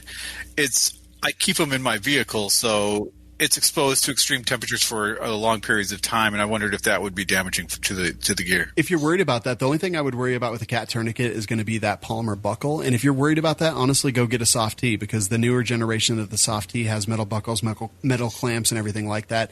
Also with the nylon and the self-adhering strap on top of that. So if you're worried about it, and maybe in your car, that might not even be a bad idea. Like, I've never heard of the cat tourniquet buckle breaking or the windlass breaking, but the soft T actually has aluminum windlass and steel clips, so I think it's probably going to hold up just a little bit better. Magazines. From there, we go to airway, right? So we're talking about MPAs, we're talking about recovery position, we're talking about head tilt chin lift, we're talking about jaw thrust, we're talking about all those things. The MPA tube, it's soft rubber, and I think you're going to be fine. You might have to worry about the surgical lube freezing. That might be a concern, but don't worry. I mean, honestly, you can use spit, blood, whatever to lube that if you need to put it in. To open the airway for somebody. When you talk about respiration, we're talking about sealing the chest cavity from the belly button to the neckline, and that's going to be chest seals. And chest seals are actually tested down all the way down in cold weather. So you're going to expose that skin to the best of your ability, wipe the blood off, and put the chest seal on. They work all the way down to, I don't remember the exact number off the top of my head, but below freezing. So they've been tested there. Is that going to affect the efficacy of the adhesive over time? Maybe. So that might be something to consider. Maybe put it in kind of an insulated pack inside your med bag or something like that. Might not be a bad idea. Circulation is really just, for most civilian medical people, it's just going to be the assessment of shock. And if we've stopped the bleeding up to that point and kept them warm, not going to be a whole lot that we can do there. And honestly, for hypothermia and head injury, I would say you're going to carry a space blanket. Just invest in one of the better space blankets, the ones that are going to keep you really warm, and keep that in your bag as well. But honestly, all this stuff is generally tested through both extremes, hot and cold, and you're going to be all right. But I might actually, if I was you, go do a soft T tourniquet, just because it's got those metal clips and no polymer, no plastic. And thanks, Shawn. That's all I got to say about that. Yeah, absolutely. Appreciate it. Glad to. Opie, take any medical training yet? Not officially. The little bit of taste I had at IV88 was my first experience with that kind of stuff. Awesome, man. Yeah, so Skinny Medic and I host the Civilian Medical Podcast on the Firearms Radio Network. So we talk about this all day, every single week. And you got to see a little bit of that when we did that at IV8888. It was fun. Yep. definitely. And realized I need a lot more training ASAP. Well, I'll actually be in Tennessee very soon with the Black Diamond Guns and Gear guys, and I'll make sure that you're in that class as well. Awesome. Sounds good. All right, that is it. Go check out Brownells.com for all your stuff there. And before we do anything else, let's go ahead and talk about Polymer 80. Now is it time to go get a beer? Yes, you definitely have time to go get a beer. I don't know what's going on in this room right now. All right, so I talked to Polymer 80 about their Black Friday deals, and let's see here. Okay. Their Black Friday sale is going to be 20% off all Polymer 80 products plus free shipping. Wow. Yeah. That's better than our coupon. Like our coupon code is 15%. This is 20% off everything plus free shipping. So go to polymer80.com, whether you want the PF940C, whether you want the PF940 V2, whatever you want, whatever you need, polymer80.com. They've got all the different options if you want like the Glock 19X or the opposite of that, or the subcompact, the 26, like whatever size comparison you want to go for, they've got them all out there. They are not Glocks. In my opinion, they're way better than Glocks. They are just similar sizes. So go check them out, polymer80.com. That is their Black Friday deal. It's going to be awesome, and I hope that you go check it out and let us know how it works out for you. And Savage? Yes. This is going ballistic, and I have a feeling that this is going to have us all going ballistic. Right. And this is something I'd like to tap you on a little bit, because you discussed this quite a bit extensively last night with John Patton, and you've researched this a ton, probably more than anybody here. So a few days ago, interesting thing happened. Suddenly, a Instagram shout out from Military Arms Channel, John Patton, and a couple of other well-known media personalities throwing out this guy's Instagram account to go subscribe to him, and threw out his address because from what he claimed, he was being red flagged by the New York police departments in his area, and they had his house surrounded, and he was basically barricaded in his house. He had done nothing wrong, and his rights were being abused, and he was, trying to negotiate a way to get out safely, but he needed backup ASAP from a bunch of patriotic boogaloo guys. And then went sideways. And so Shawn, that's kind of my outside view. You dove deep into this, so why don't you take it away with this one? Okay. So yeah, first of all, Savage and Jerambe are like, hey, are you guys seeing this Whiskey Warrior 556 stuff? He's getting red flagged or whatever in our private chat. And I kind of went and looked at it, and I was like, I was pissed off, first of all, because they're like, hey, did you see this? And then I couldn't find it anywhere. Like I looked on Reddit, I looked on Instagram, and I couldn't find it. Apparently he was doing it all in his stories, which expire in 24 hours. So they're pretty much gone by now. So I go look at it, and it's a dude wearing a plate carrier and an ATAX blouse, and drunk as walking around an attic talking about getting red flagged. And I started to do a little bit of research, and it was like, oh, he's getting red flagged. He's 30 round magazines, just kind of all of it. And I'm not going to lie, guys. Literally, I came back into our private chat, and my only response was, F that guy. Yep, true that. That verbatim, that is what I typed, just in case that ever comes out in the future, because that's what I thought. I saw a dude that I had no idea who he was talking about red flags. And when I was on the Gun Collective last night, someone brought that up, and they're like, oh, okay, so you don't know him, so it's okay to infringe upon his rights. And I'm like, no, that's not it. What it really is that if I'm going to give up everything that I have, everything I've ever worked for, if I'm going to be a vigilante from justice, that's not the guy that I'm going to war for. I don't know any part of the story. I don't trust anybody ever. Like, my circle of friends is small, and it's just because I don't trust people, because I've been alive long enough to know that it's probably just not a great idea to trust a lot of people. So this is just a random dude I've never heard of. I don't know at all. And he's talking about being red flagged. And I'm sorry, but that's not the hook that I'm going to hang my hat on. That's not the guy I'm going to go to war for at this point.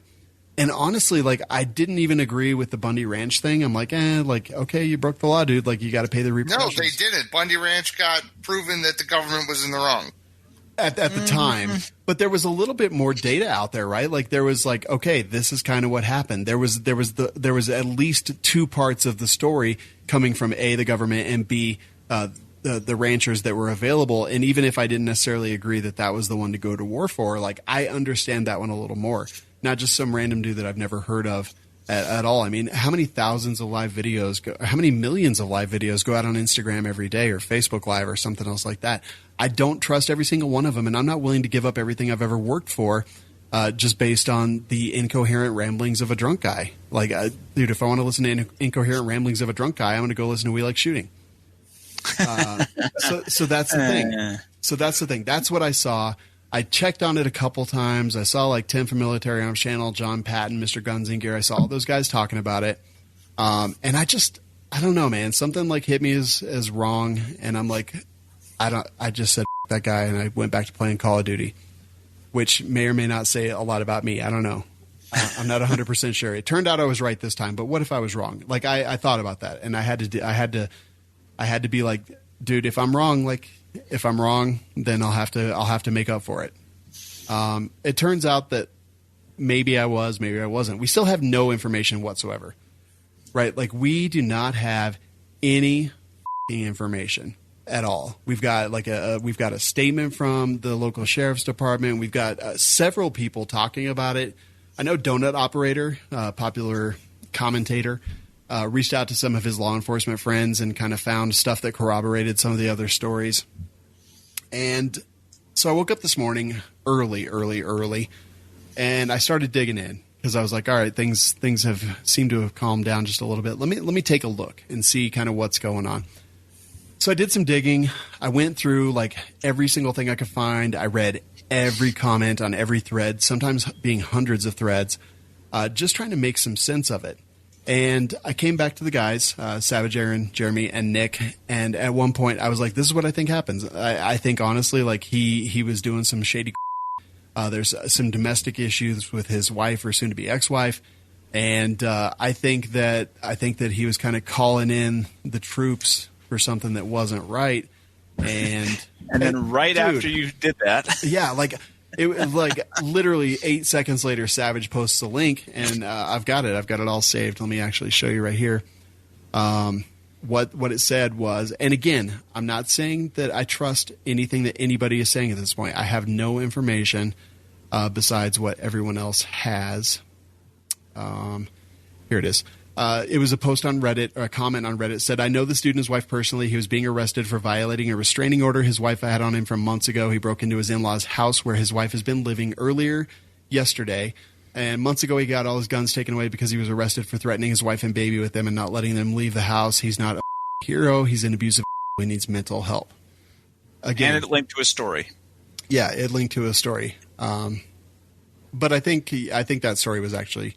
The link to the story that it gave was the story of yesterday, and it was from WestchesterNews12.com.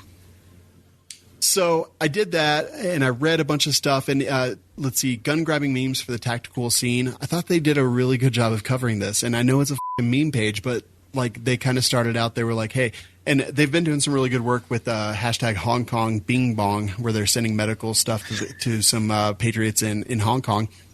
And dude, it's a meme page, and I think they're doing better work than most of the people in the firearms industry. But they kind of started off like, hey, this is what's kind of going on. And you can see the tenor change as they get more information, as they realize that this guy may not be all that he's cracked up to be. I literally, my entire photo roll, my gallery and my phone right now is just literally that kind of came out after. There's another... mine's also that came out after, but different way. There's another girl who lives down the street. I live literally down the street. There were never any shots fired. I don't know where any of you are getting your info, but you're all blindly believing this man when you know nothing of what's actually going on. I'm friends with his wife who had a restraining order on him. He violated it yesterday by breaking into his in-laws' house where his wife has been living for the past couple months since he was arrested in September for threatening her and his baby with a gun, not allowing them to leave the house. All his guns had already been taken away for months. There's like dozens of comments from this person. And again, uncorroborated. I don't really know. I don't trust the cops and I don't trust this guy. It's like I don't trust either of them. So I'm just trying to kind of figure out where this goes from here. And holy shit, I'm actually like savage right now because I'm just trying to kind of provide all this. But I think ultimately we have to play some what ifs with this situation, right? Because we don't really know what's going on. So we have to play what ifs. What if all those things are true? What if he was actually having domestic issues? What if he actually broke into his ex-wife's in-laws' house and took some stuff like they say he did? And those appear to be the charges that are going on right now.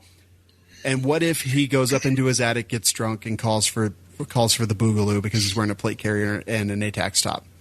What if that's the case? So you're the police. You're going to talk to him about breaking into his in-laws' house. You hear a bang. They said it was a gunshot, but I even said it last night. I was like, gunshots today are just like, oh, I smell weed in the car, and it's probable cause. It gives them probable cause. So I don't give that any credence whatsoever.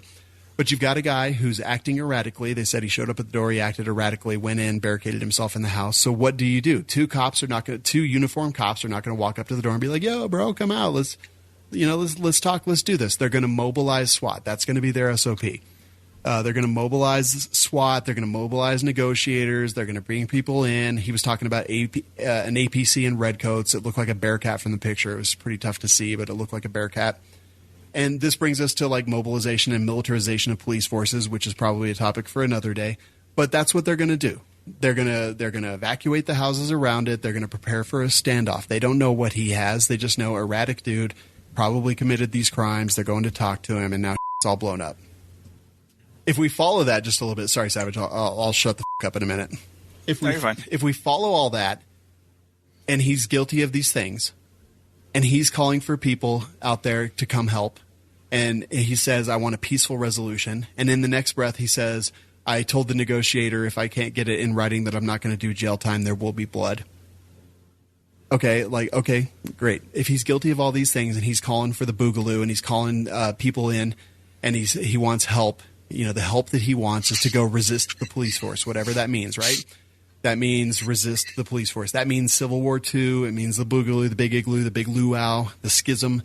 It means all those things. And if it's true that he's guilty of these things and he's calling everyone in, then he is the biggest piece of on the face of this earth, because these people who wanted to defend the Second Amendment and wanted to defend one of our own, he played all of us. And he got 120-some thousand Instagram followers from last night. If he's guilty of these things and you guys don't all immediately like call him out for his and make him pay for it, like I don't even know what's going on this planet. If these things are true, so he got over 100,000 just yesterday. Yeah, alone. He had 3,000 when he started, and it was 125, I think, the last time I looked. I should try this, dude. I thought the same thing. You know what? Strategy right there, boy. Yeah. So my biggest concern of this whole thing is everyone was ready to jump on the big igloo bus. You know what I mean? They wanted it to happen. People are looking for an excuse to go out there and do this. So that's the population is primed for this. Yeah. And they just need it's dry wood, and he wanted to be the match. But there will be a match pretty soon. That's the thing, is people are so gung ho on this. People want this to happen that they're willing to take up a lot of any cause. Yeah. You can only poke a bear so long before it takes your arm off. And in response to that, let me interject here. I don't give a shit about this guy anymore because that stopped being interesting to me after the first couple hours. What became interesting and what everybody needs to pay attention to is how the response went. And I think this is something that's extremely important. First, like Shawn mentioned, we saw that the police made a probably extremely dubious claim and an excuse that they heard shots, and so they decided to go in. It happens every single day across the United States. Not saying it's right, just saying it's standard operating procedure. So an excuse to go around due process. So that was the first step. The other thing that happened, and Mr. Guns and Gear brought this up the other day, is every single social network started cracking down. They deleted posts. They controlled the narrative. They erased, entire conversations, all kinds of things related to this. So Twitter, Instagram, Facebook, instant crackdown like no other. So if anything she should take away from this, it's that you need to start looking for other ways of communication outside of corporate-owned social media, because corporate-owned is centrally controlled. And we have to start divesting and moving into decentralized forms of social media. There's different ones out there. A lot of things being brought about through different types of crypto software. So start paying attention to that. We're going to need an alternative way of communication that cannot be blocked by a central authority if something like this goes down, because if something like this goes down, everything's normal that's controlled is going to go dark. And then what are you going to do? But, I mean, if they know you're in an area, they just jam the fucking signal anyways. Yeah. It doesn't matter. Okay, I'm going to get on my telephone. They cut the wires. I'm going to get on my cell phone. They jam the signal. I'm going to get on my ham radio. You can jam that too. Like, it's not... Yeah, but there's still information that can be gotten out before they do all those different types of steps. They can't stop your carrier pigeon. Right. They can shoot it out of the sky. True. No, they can't because they're extinct. Are they? Carrier pigeons? Yeah. Yeah. I thought the carrier pigeon was just a pigeon that you tied some to his leg. No, it's a specific breed. Yeah. All right, so I played What If he is guilty of all these things, right? He's a fucking scumbag. The police were kind of doing what you would assume police are going to do. Not saying that over-militarization of the cops is right, just saying that's the way that our world is right now. Not saying it's right, wrong, good, or bad. And if he's – honestly, dude, like what if people had showed up? What if people had – Some people did show up. Some, very few. I'm going to talk about that in just a sec. Yeah. What if they had exchanged fire with police, and this guy's like just guilty of being like a domestic violence, being a piece of shit to his ex or his current wife or whatever, and everyone fell for it, hook, line, and sinker. And I'll say Firearms Policy Coalition, Gunners of America, I'm fucking disappointed in them. They acted like the NRA last night. They used language and said, "Oh, hey, you know, we're going to raise funds and we're going to use it for people that are being having their rights taken away." Honestly, GOA and FPC last night turned in to the NRA, and I swear that Ackerman McQueen is almost behind FPC and GOA after last night because they used those same fear-mongering tactics to raise money when they had no idea what was actually going on. So I'm disappointed in their responses, and they thought they were doing right. I think that they jumped the gun, and I think that that's the kind of thing that gets innocent people killed. Not them specifically, but jumping the gun gets innocent people killed. What if he was right? What if he was being red flagged? How do people actually help? So we're in New York. Clearly, firearms are not going to be a thing. We got people showing up, and Our firearms not going to be a thing. In New York, I mean, okay. I mean, if we're kicking off the boogaloo, I'm coming armed to the teeth. God damn the laws. If I'm literally showing up to push back on the federal government or local government or county or state or whatever, the laws. I'm actively ready to shoot people. Yeah, no, and I totally agree. But so we've got people going up, they show up, nothing's really happening, and yes. If I am in this guy's position, step 1, I shut the up. Step 2, I call a lawyer. Yeah. Step 3 is I don't get drunk and post stuff on Instagram. Yeah. No. Step 4, tendies. All right. Yes. So how can people actually help? How can people actually get involved and be useful here? Is raising money for legal representation something that's useful? Probably. Yeah. Firearms Policy Coalition is raising money, and I really appreciate the way they set everything up. So basically, they're going to investigate the situation. If they decide that he is a noble cause, the money that is donated will go to his legal defense. If they decide that these things are true and that this was him blowing things out of proportion and lying, frankly, then the money will go towards this Firearms Policy Coalition to continue their fight. And it's great that you brought that up because literally in my last breath I criticized, but I also think that it was kind of like the way they did it was interesting. I will say that we got to be careful about like jumping on this. Like we don't like it when the other side does it, so let's try not to do it as well. So we've talked about what if the cops are right. We've talked about what if he's right. We're talking about what if he's right. How do we help? What do we do? Jeremy says we show up loaded for bear. the laws, and if it turns out that it's actually nothing and Jerambe gets arrested, I guess that's just the repercussions and personal responsibility. No, that's not what I said at all. Lay it down for me one more time. I said, if I'm showing up, I'm literally showing up to shoot people in the face. If I think it's gone that far, if my line in the sand has been crossed. I didn't say a lot about it because I'm like, all right, this shit's happening. Let's watch. Yeah, and that's kind of what I'm thinking too. But if people are going to show up, like, be witnesses, right? Bring cameras, bring video recording devices. Bring those things. Be witnesses. Call the media. Get the media involved. We shut down the 911 system for this entire village, hamlet, city, town, whatever the it was, which could result in actual people like dying and being up like that. I was thinking up. I was like, that's not right. Blow up the press. Don't blow up the police. And don't forget this: that we're in a battle of propaganda, and we're losing really bad. So if people showed up last night and started popping rounds off at cops and things like that, how do you think that plays out in the mainstream media, who I always say is the enemy? Yeah, but speaking of that too, notice there was zero press coverage anywhere. I mean, the only press coverage were gun-related sites. There was nothing anywhere else about this. Because this is this is a normal everyday thing. Like, this is just a dude with his ex-wife. You say this, but I have seen standoffs on a local level, and a lot of times there is like a camera down the street from the local TV station filming, from down the block or whatever, and there are photos of the guy being pulled out in handcuffs, and they're from a distance, but like they are there. And like Savage is right. Like, there is nothing other than text that is essentially repeating what law enforcement put out in press releases. Like, there was no press presence there. Thank you, Opie. From what I've noticed too, it's kind of made all the big name police officers, influencers, kind of hate our influencers from this situation. And it's drawn a really big line between cops and us, and I feel like that's kind of not going to help us anywhere in the long run.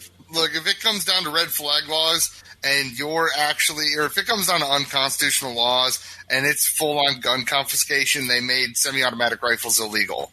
You're not allowed to have them anymore, and they're going to come round them up, right? If you follow that order, I'm shooting you in the face. So I don't care if you're a cop at that point, because you're an enemy of the state. Right. What I'm saying is the perception of what happened from this one event where pretty much everybody was wrong has created this more divisiveness between people who we should be trying to work together with, in a sense.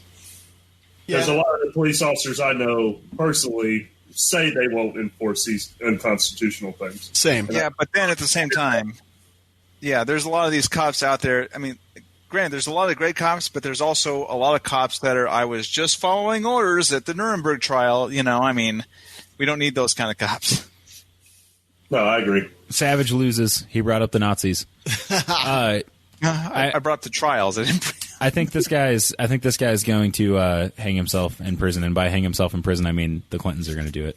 You mean Epstein himself? Yeah. Wow. Yeah. Wow. Got Epstein. Let's go with that story. So being witnesses and not jumping into conclusions and not honestly believing every single thing you see. Like, God, we got to have some critical thinking skills here, people. Like, if this is a dude and this is something I brought up last night. I'm like, where the are this guy's friends? Like, if that was me, none. If that was me on Instagram, like Aaron, like, I think you would be like, dude, this is like my best friend in the entire universe. Like, I think this is, or at least I would hope I would do it for you guys. I would be there. And something, you would be talking to somebody. You would be like, you guys would be like, no, what the is going on? This is Shawn. No, like, I would literally be there. I have a sledgehammer. I would just work my way through the wall until I got there. Or this is Savage. Or, well, we all believe Jerambe would do it, so probably wouldn't be. But where was this guy's friends? Like, the first thing I did last night was just search for the hashtag Whiskey Warrior 556, and there was just nothing about it. And that could be just that I wasn't finding the right people, or that his friends don't use social media, or it could be that his friends were like, knew this was coming. So that was one thing. And it's just like, we have to be able to apply some critical thinking skills here. Like, I am sorry, but I am not going to go help participate in Civil War II when I have no idea what the is actually going on about something. That's like a huge thing. And if you want to read a book that tells you about the solitude and the awfulness of doing something like that, go read American Insurgent by Phil Rabelais. It's available on Amazon. It's available on you can order it paperback, Kindle, Audible. It's all out there. You want to understand a little bit of what that pressure is like once you fire those shots. Go read that book. It's a really interesting delve into what happens when you decide enough is enough, and as Jeremy said, when that line has finally been crossed and actions are taken. Do you think people are actually ready for that sacrifice too? Because they talk about it on a keyboard, but they have no idea what that sacrifice entails. Yeah, and we actually had a dude on the TGC thing last night, JW Washington, 2A advocate on Facebook. He literally drove there at 10:30 at night. He told his girlfriend, she was like mad at him. She's like, "Where the f are you going at 8:30?" He's like, "Look, I got to go. If I don't go, no one else is going to go." And drove there, live streamed the entire thing, and there's nobody there. There's nobody in the cemetery, like less than 10 people, I think. Nobody at the residence, no cops, no nothing. It was a nothing burger kind of all around. And all the traffic I saw on Instagram just tells me that exactly what I kind of say all the time. That just like Raid Area 51, just like this Whiskey Warrior Boogaloo last night, everyone online talks a mad game and no one actually does anything. And I said last night... Well, the Area 51 thing was a joke, and more people showed up than I expected. I would call that one a success. I don't know, man. That was a financial success for sure. Somebody made it. No, there's a video on Vice that talks about it and like how people are like in financial ruin because they planned for a big crowds and like barely anyone showed up. Like, there's some pretty good videos about it, and like there was for a bunch of people to show there was up? more media there than there was just Area 51 raiders. Jeez. Yeah, or concert goers or whatever it was. But here's the thing, like, have the courage of your convictions. I said this last night and I'll say it again. Don't talk shit online. Don't say you're going to do something. Just go out and actually do something. These are individual rights. If we don't fight for them as individuals, then we're just cowards who lack the courage of our convictions. If we're not actually getting out there, if we're not actually going to rallies, we're not contacting our lawmakers, we're not sending them letters, phone calls, showing up at the Capitol building. If we're not actually engaging in the conversation is going to leave us behind. We can't rely on the NRA. We can't rely on the FPC. We can't rely on the Gun Owners of America. We can't rely on the Second Amendment Foundation. Individual rights means that we have to fight for them individually. These groups and organizations exist because sometimes we need a little bit more muscle behind the message. But if we don't do the first part, they can never do the second part. We found it out here in Colorado. We got involved way too late. We recalled two senators that I can think of because of our mag bans.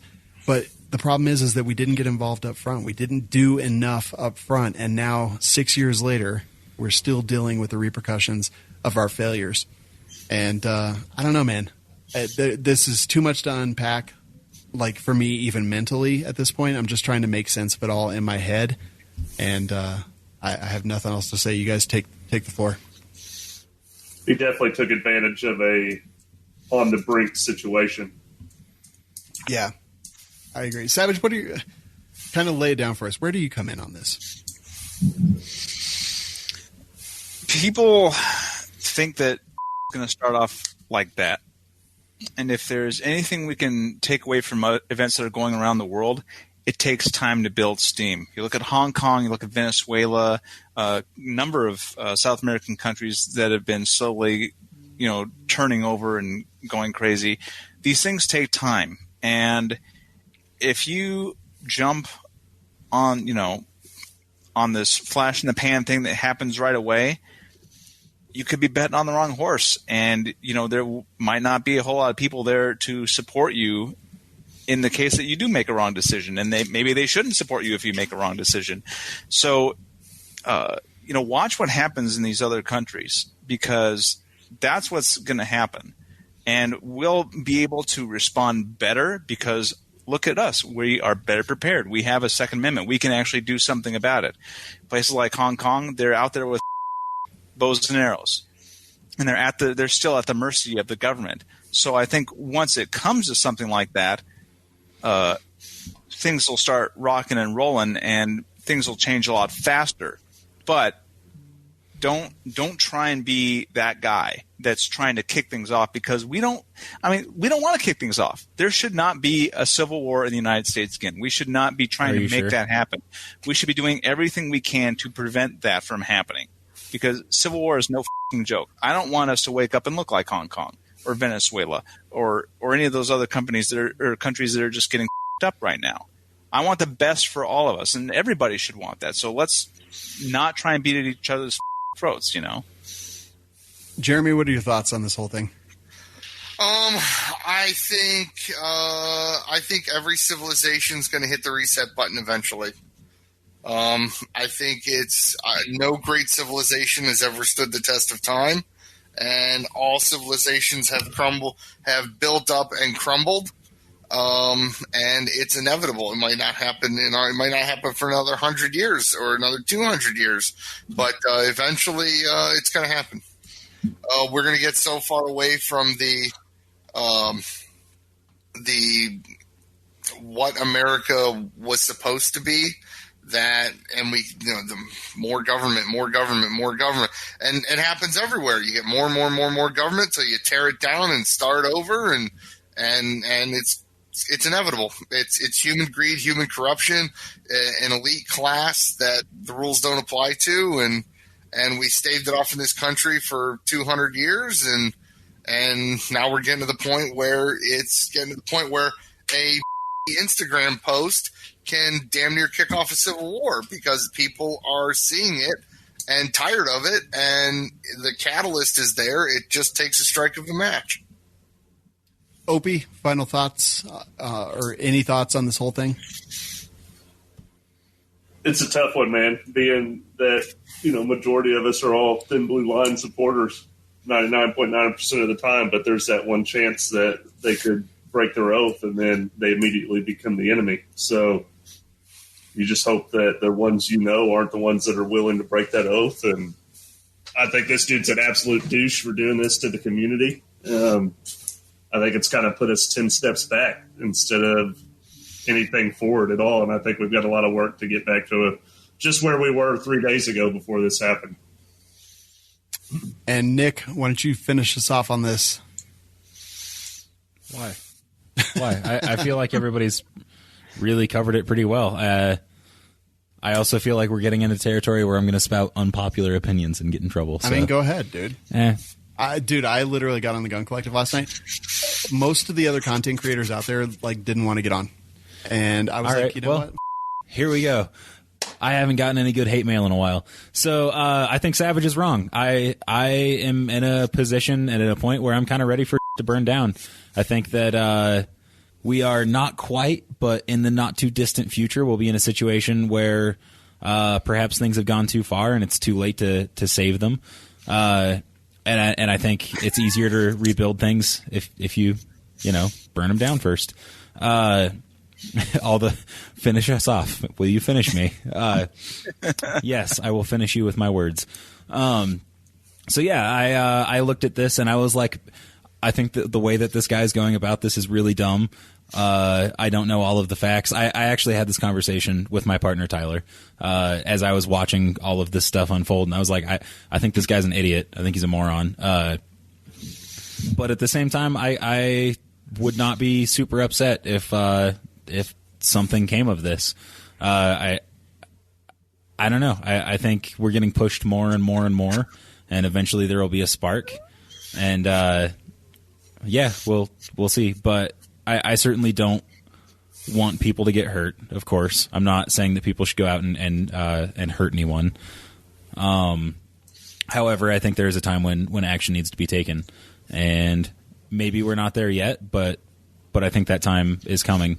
I'm also not opposed to the idea of citizens showing their strength. This is a conversation that Shawn and I had with the whole... And I'm assuming this is why you wanted me to talk. There was the whole Bundy Ranch situation.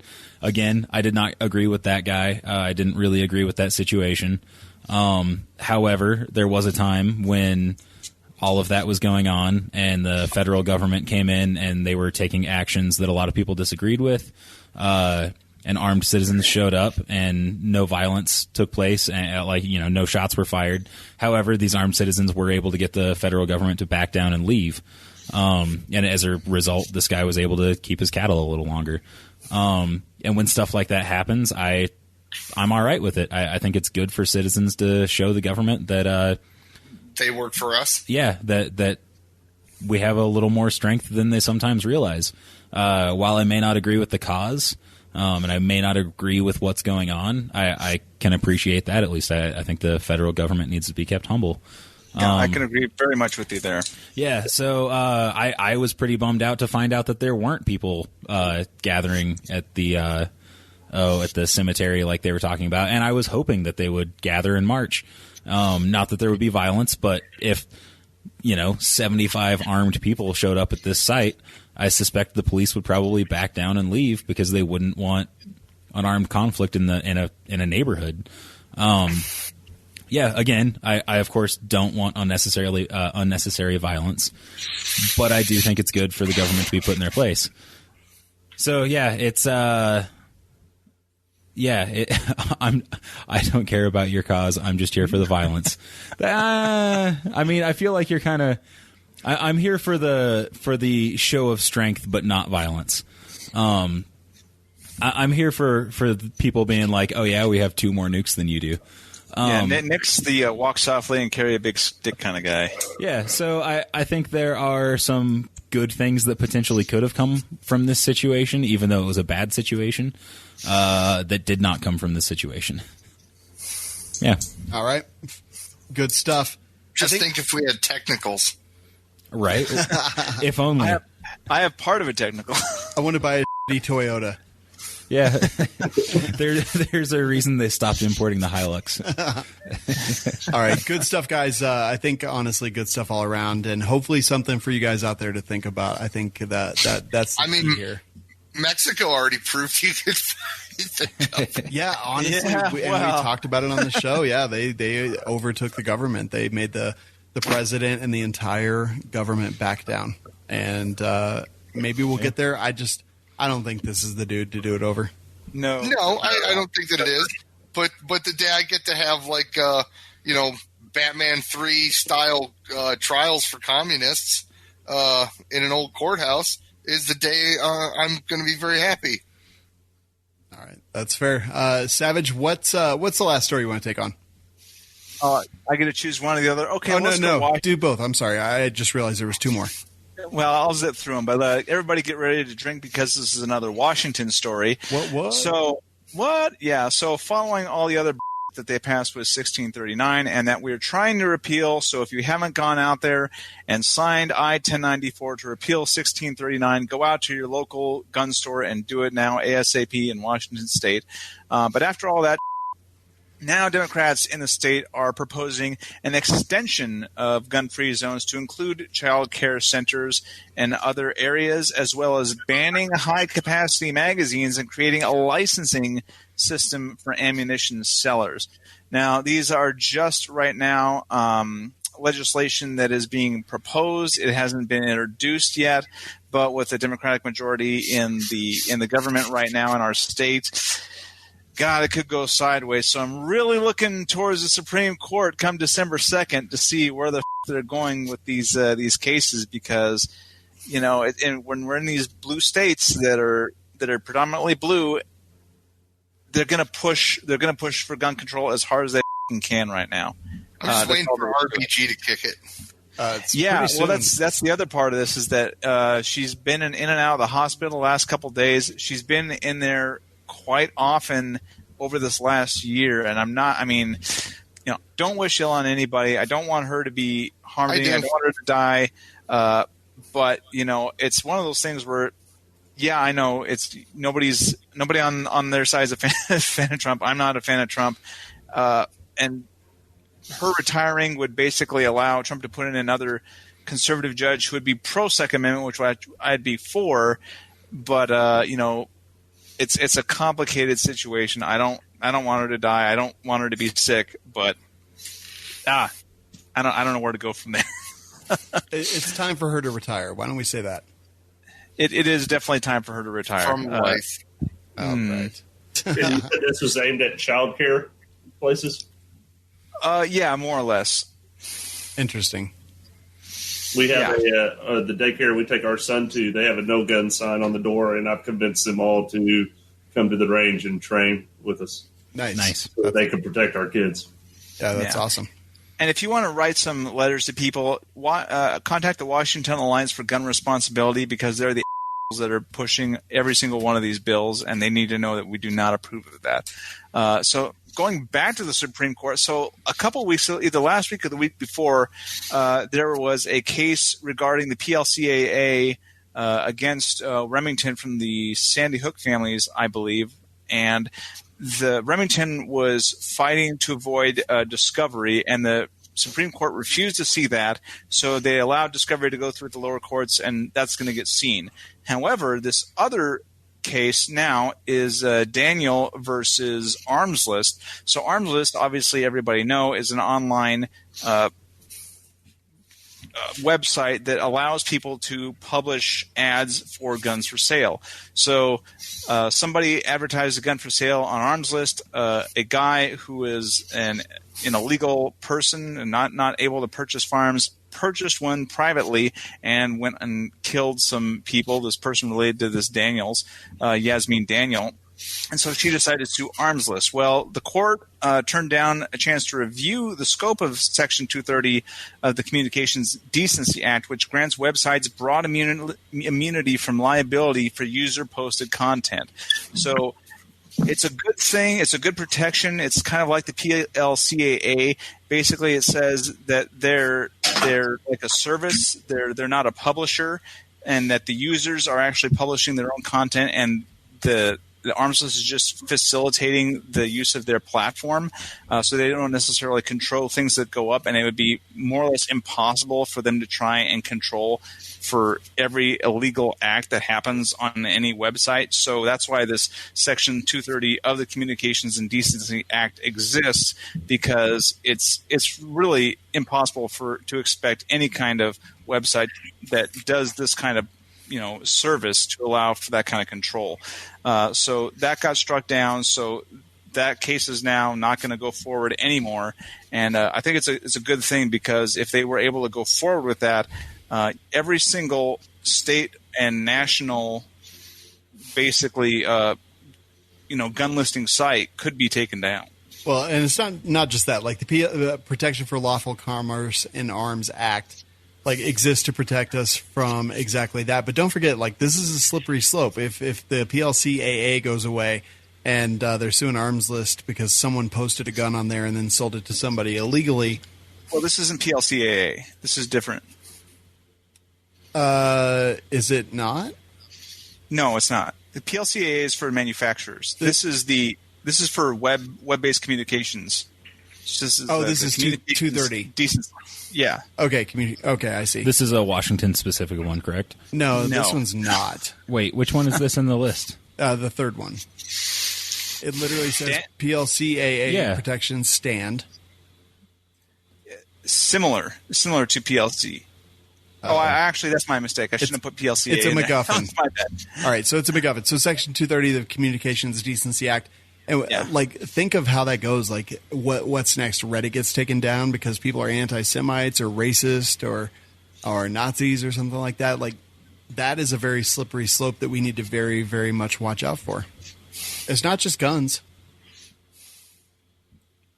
Yeah, this. I mean, more or less has to do with free speech more than anything. Yeah, I think that's a good thing. Yep.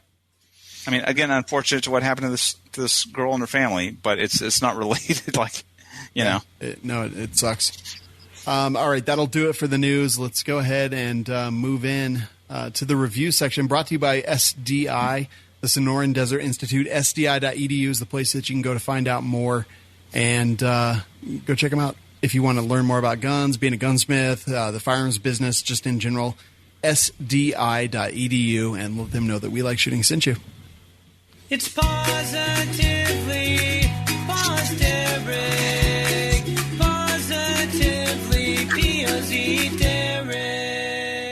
All right, Jeremy, this is the place where you shine, brother. Read the reviews. Yay. And there was much rejoicing. Yay. One more on our side by Unicorn 7384848. 5 stars. All right. Last episode was awesome. Great to hear. It only took 300 and some odd episodes for Aaron to come over from the dark side. Welcome to the team. Take that commie patch off and give it back to Savage. Shawn, I feel you're going to be fine leaving your pistol in your car at the post office. Everyone has an equal understanding that if anything goes down, we all know how to protect that SSBH. It's just SSB, no H necessary. Someone will recognize you. It's an unspoken rule. Not a Savage. First, it saved Washington State, and now it's Mexico. Does this guy pay taxes? If he says free healthcare for all, I am guaranteeing I'll be the next 1-star review shirt Shawn starts to wear. Keep up the good work, guys. Okay, thank you very much for that review. Also, nope, I'm not taking a pistol in my car on USPS property. Yeah, I never do that. Moving on. Imaginary friends, pasty white gut, 5 stars. Listening to WLS is like listening to my friends talk about every subject that matters to me, except I can't interject my opinions or thoughts on the subjects at hand, and I'm pretty sure you guys actually exist. Thank you guys for bringing joy to my days and magic to my nights. Hashtag WLS is life. Hashtag WLS is love. Hashtag, that should be pound fleshlight that SSB. And, hashtag hot dogs are a sandwich. Wow. All right. I mean, I guess they are. They kind of are, really. Yeah, tacos are kind of a sandwich too, right? Yeah, there's Mexican sandwiches. Yeah. They're called tortas. I mean, It's a cheeseburger. quesadilla is just a Mexican grilled cheese. Hey, Actually, Nick. Alton Brown. You remember that video you linked with the pocket thing? Yeah. I think we need to have one of those, except as an SSB. All right. The pocket. Yeah. A guy was using it in his pocket to put change and money in, like as a pocket purse.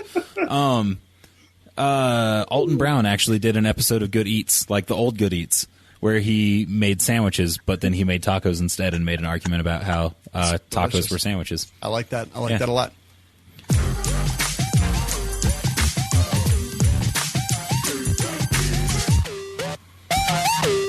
Okay, so Manticore Arms, you know them. We've talked about them a lot. Also got some Black Friday stuff to introduce for them tonight. Let me go find it real quick. All right, so this is going to be... There's going to be 30% off all in-stock AUG and Bren parts for Black Friday. And no coupon needed. Discount will automatically apply on the website. And our coupon code WLS10 will stack on top of that. So if you listen to this show, you can get 40% off all the AUG and Bren parts for Black Friday from Manticore Arms.